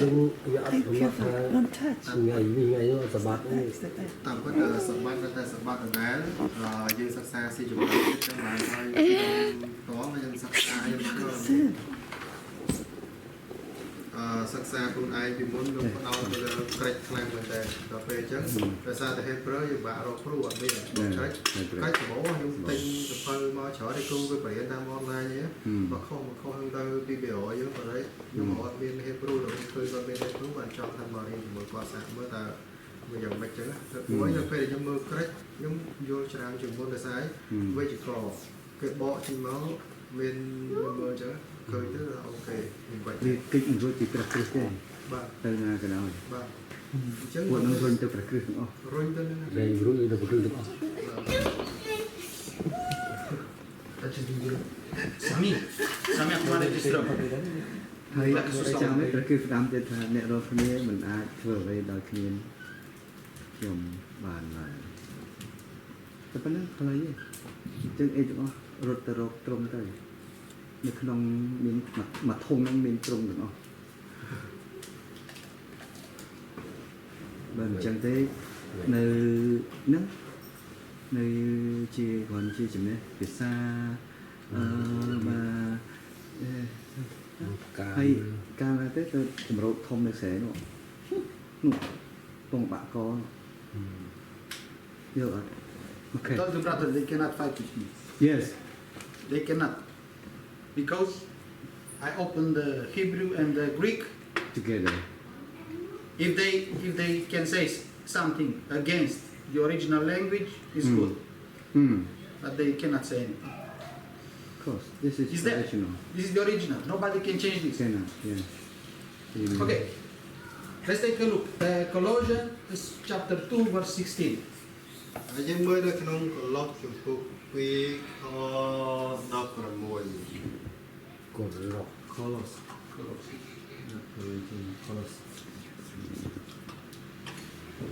រយអ្នករកគ្នាបានទទួលកាត់ស្បែកម្យ៉ាងក្នុងទ្រុងដែលមិនបានធ្វើដោយដៃមនុស្សទេគឺជាការដោះរូបកាយខាងសាច់ឈាមចេញដោយទទួលកាត់ស្បែករបស់ព្រះគ្រីស្ទវិញ ជំពូក2ខ16 អូ16 បាទ បើដូច្នេះគុំទុកឲ្យអ្នកណាមិនទានអ្នករាល់គ្នាពីរឿងចំណីអាហារឬគ្រឿងផឹកឬពីរឿងថ្ងៃបុណ្យថ្ងៃចូលខែថ្ងៃឈប់សម្រាកឡើយ Okay. អរគុណ So here we see that Paul is saying nobody to judge you, referring to Sabbath day or other day. បាទដូច្នេះហើយនេះគឺជាអ្វីដែលប៉ុលបានបង្កប់ទៅកាន់បងប្អូនថាកុំឲ្យនរណាគេម្នាក់មកនិន្ទា Okay. ដោយរឿងទាំងអស់នេះដោយចំណុចទាំងអស់នេះ So what kind of people is referring Paul here in this verse? តើមនុស្សក្រុមណាប្រភេទណាដែលប៉ុលគាត់កំពុងតែនិយាយសម្ដៅទៅកាន់នេះនៅត្រង់នេះ He does he speaking with the people who keep the Sabbath or with the people who doesn't keep the Sabbath? តើគាត់និយាយសំដៅទៅលើក្រុមមនុស្សដែលកាន់ថ្ងៃសបាតឬមួយក៏និយាយទៅកាន់មនុស្សដែលមិនបានកាន់ថ្ងៃសបាត Because we see that he's speaking with people who is keeping the Sabbath, ពេលព្រោះគាត់និយាយទៅកាន់បុគ្គលក្រុមមនុស្សដែលរក្សានៅថ្ងៃសបាត and he's saying, nobody to judge you because you keep it. គ្មាននរណាគេម្នាក់អាចបណ្ដឹងទាយើងបានទេបើអ្នកកាន់តាមទៅហើយ Okay, it's not. The verse is not saying nobody judge you because you don't keep. នេះមិនមែនមានន័យថាអូគ្មានណាគេមកនិន្ទាអ្នកបានទេទោះបីជាអ្នកមិនកាន់ក៏ដោយមានន័យថាមិននិន្ទាមិនមែនមានន័យចឹងទេ Okay, because they were Gentiles. ពេលព្រោះនៅទីនោះមានសត្វដទៃផងដែរ They never before had Sabbath day or other feasts. ពេលមុនមកពួកគាត់អត់ដែលមានឯណាដែលថ្ងៃហៅថាថ្ងៃសបាតមានពិធីបុណ្យអីនោះពួកគាត់អត់មានទេអត់ដែលមានទេ And now their friends, their boss, from their work, start to judge them because they stop to rest on the Sabbath day. បាទឥឡូវនេះចាប់ផ្ដើមមិត្តភ័ក្តិរបស់ពួកគេហើយចង្វាយនេះរបស់ពួកគេចាប់ផ្ដើមនិន្ទាមកកាន់ពួកគាត់ដោយសារអីឥឡូវមិនក៏ចាប់ផ្ដើមនាំគ្នាសម្រាប់នាំគ្នាអីនៅថ្ងៃសបាតអញ្ចឹង Okay, so this verse is not speaking, is not saying that we can not keep the Sabbath and nobody to judge us. បាទដូច្នេះហើយនៅក្នុងខនេះមិនមែននិយាយសំដៅទៅថាវាគ្មាននរណាគេអាចនិន្ទាយើងបានទេទោះបីជាយើងមិនកាន់តាមថ្ងៃជប់សម្រាប់ក៏ដោយមិនមែនទេអញ្ចឹង We have to be very careful when we read this. យើងត្រូវប្រយ័ត្នប្រយែងមែនទែននៅពេលដែលយើងអាន Okay, because we repeat, this is a commandment. ពីព្រោះអីយើងបាននិយាយអានឡើងវិញនៅអ្វីទីហើយយើងឃើញថានេះគឺជាបញ្ញត្តិ Okay,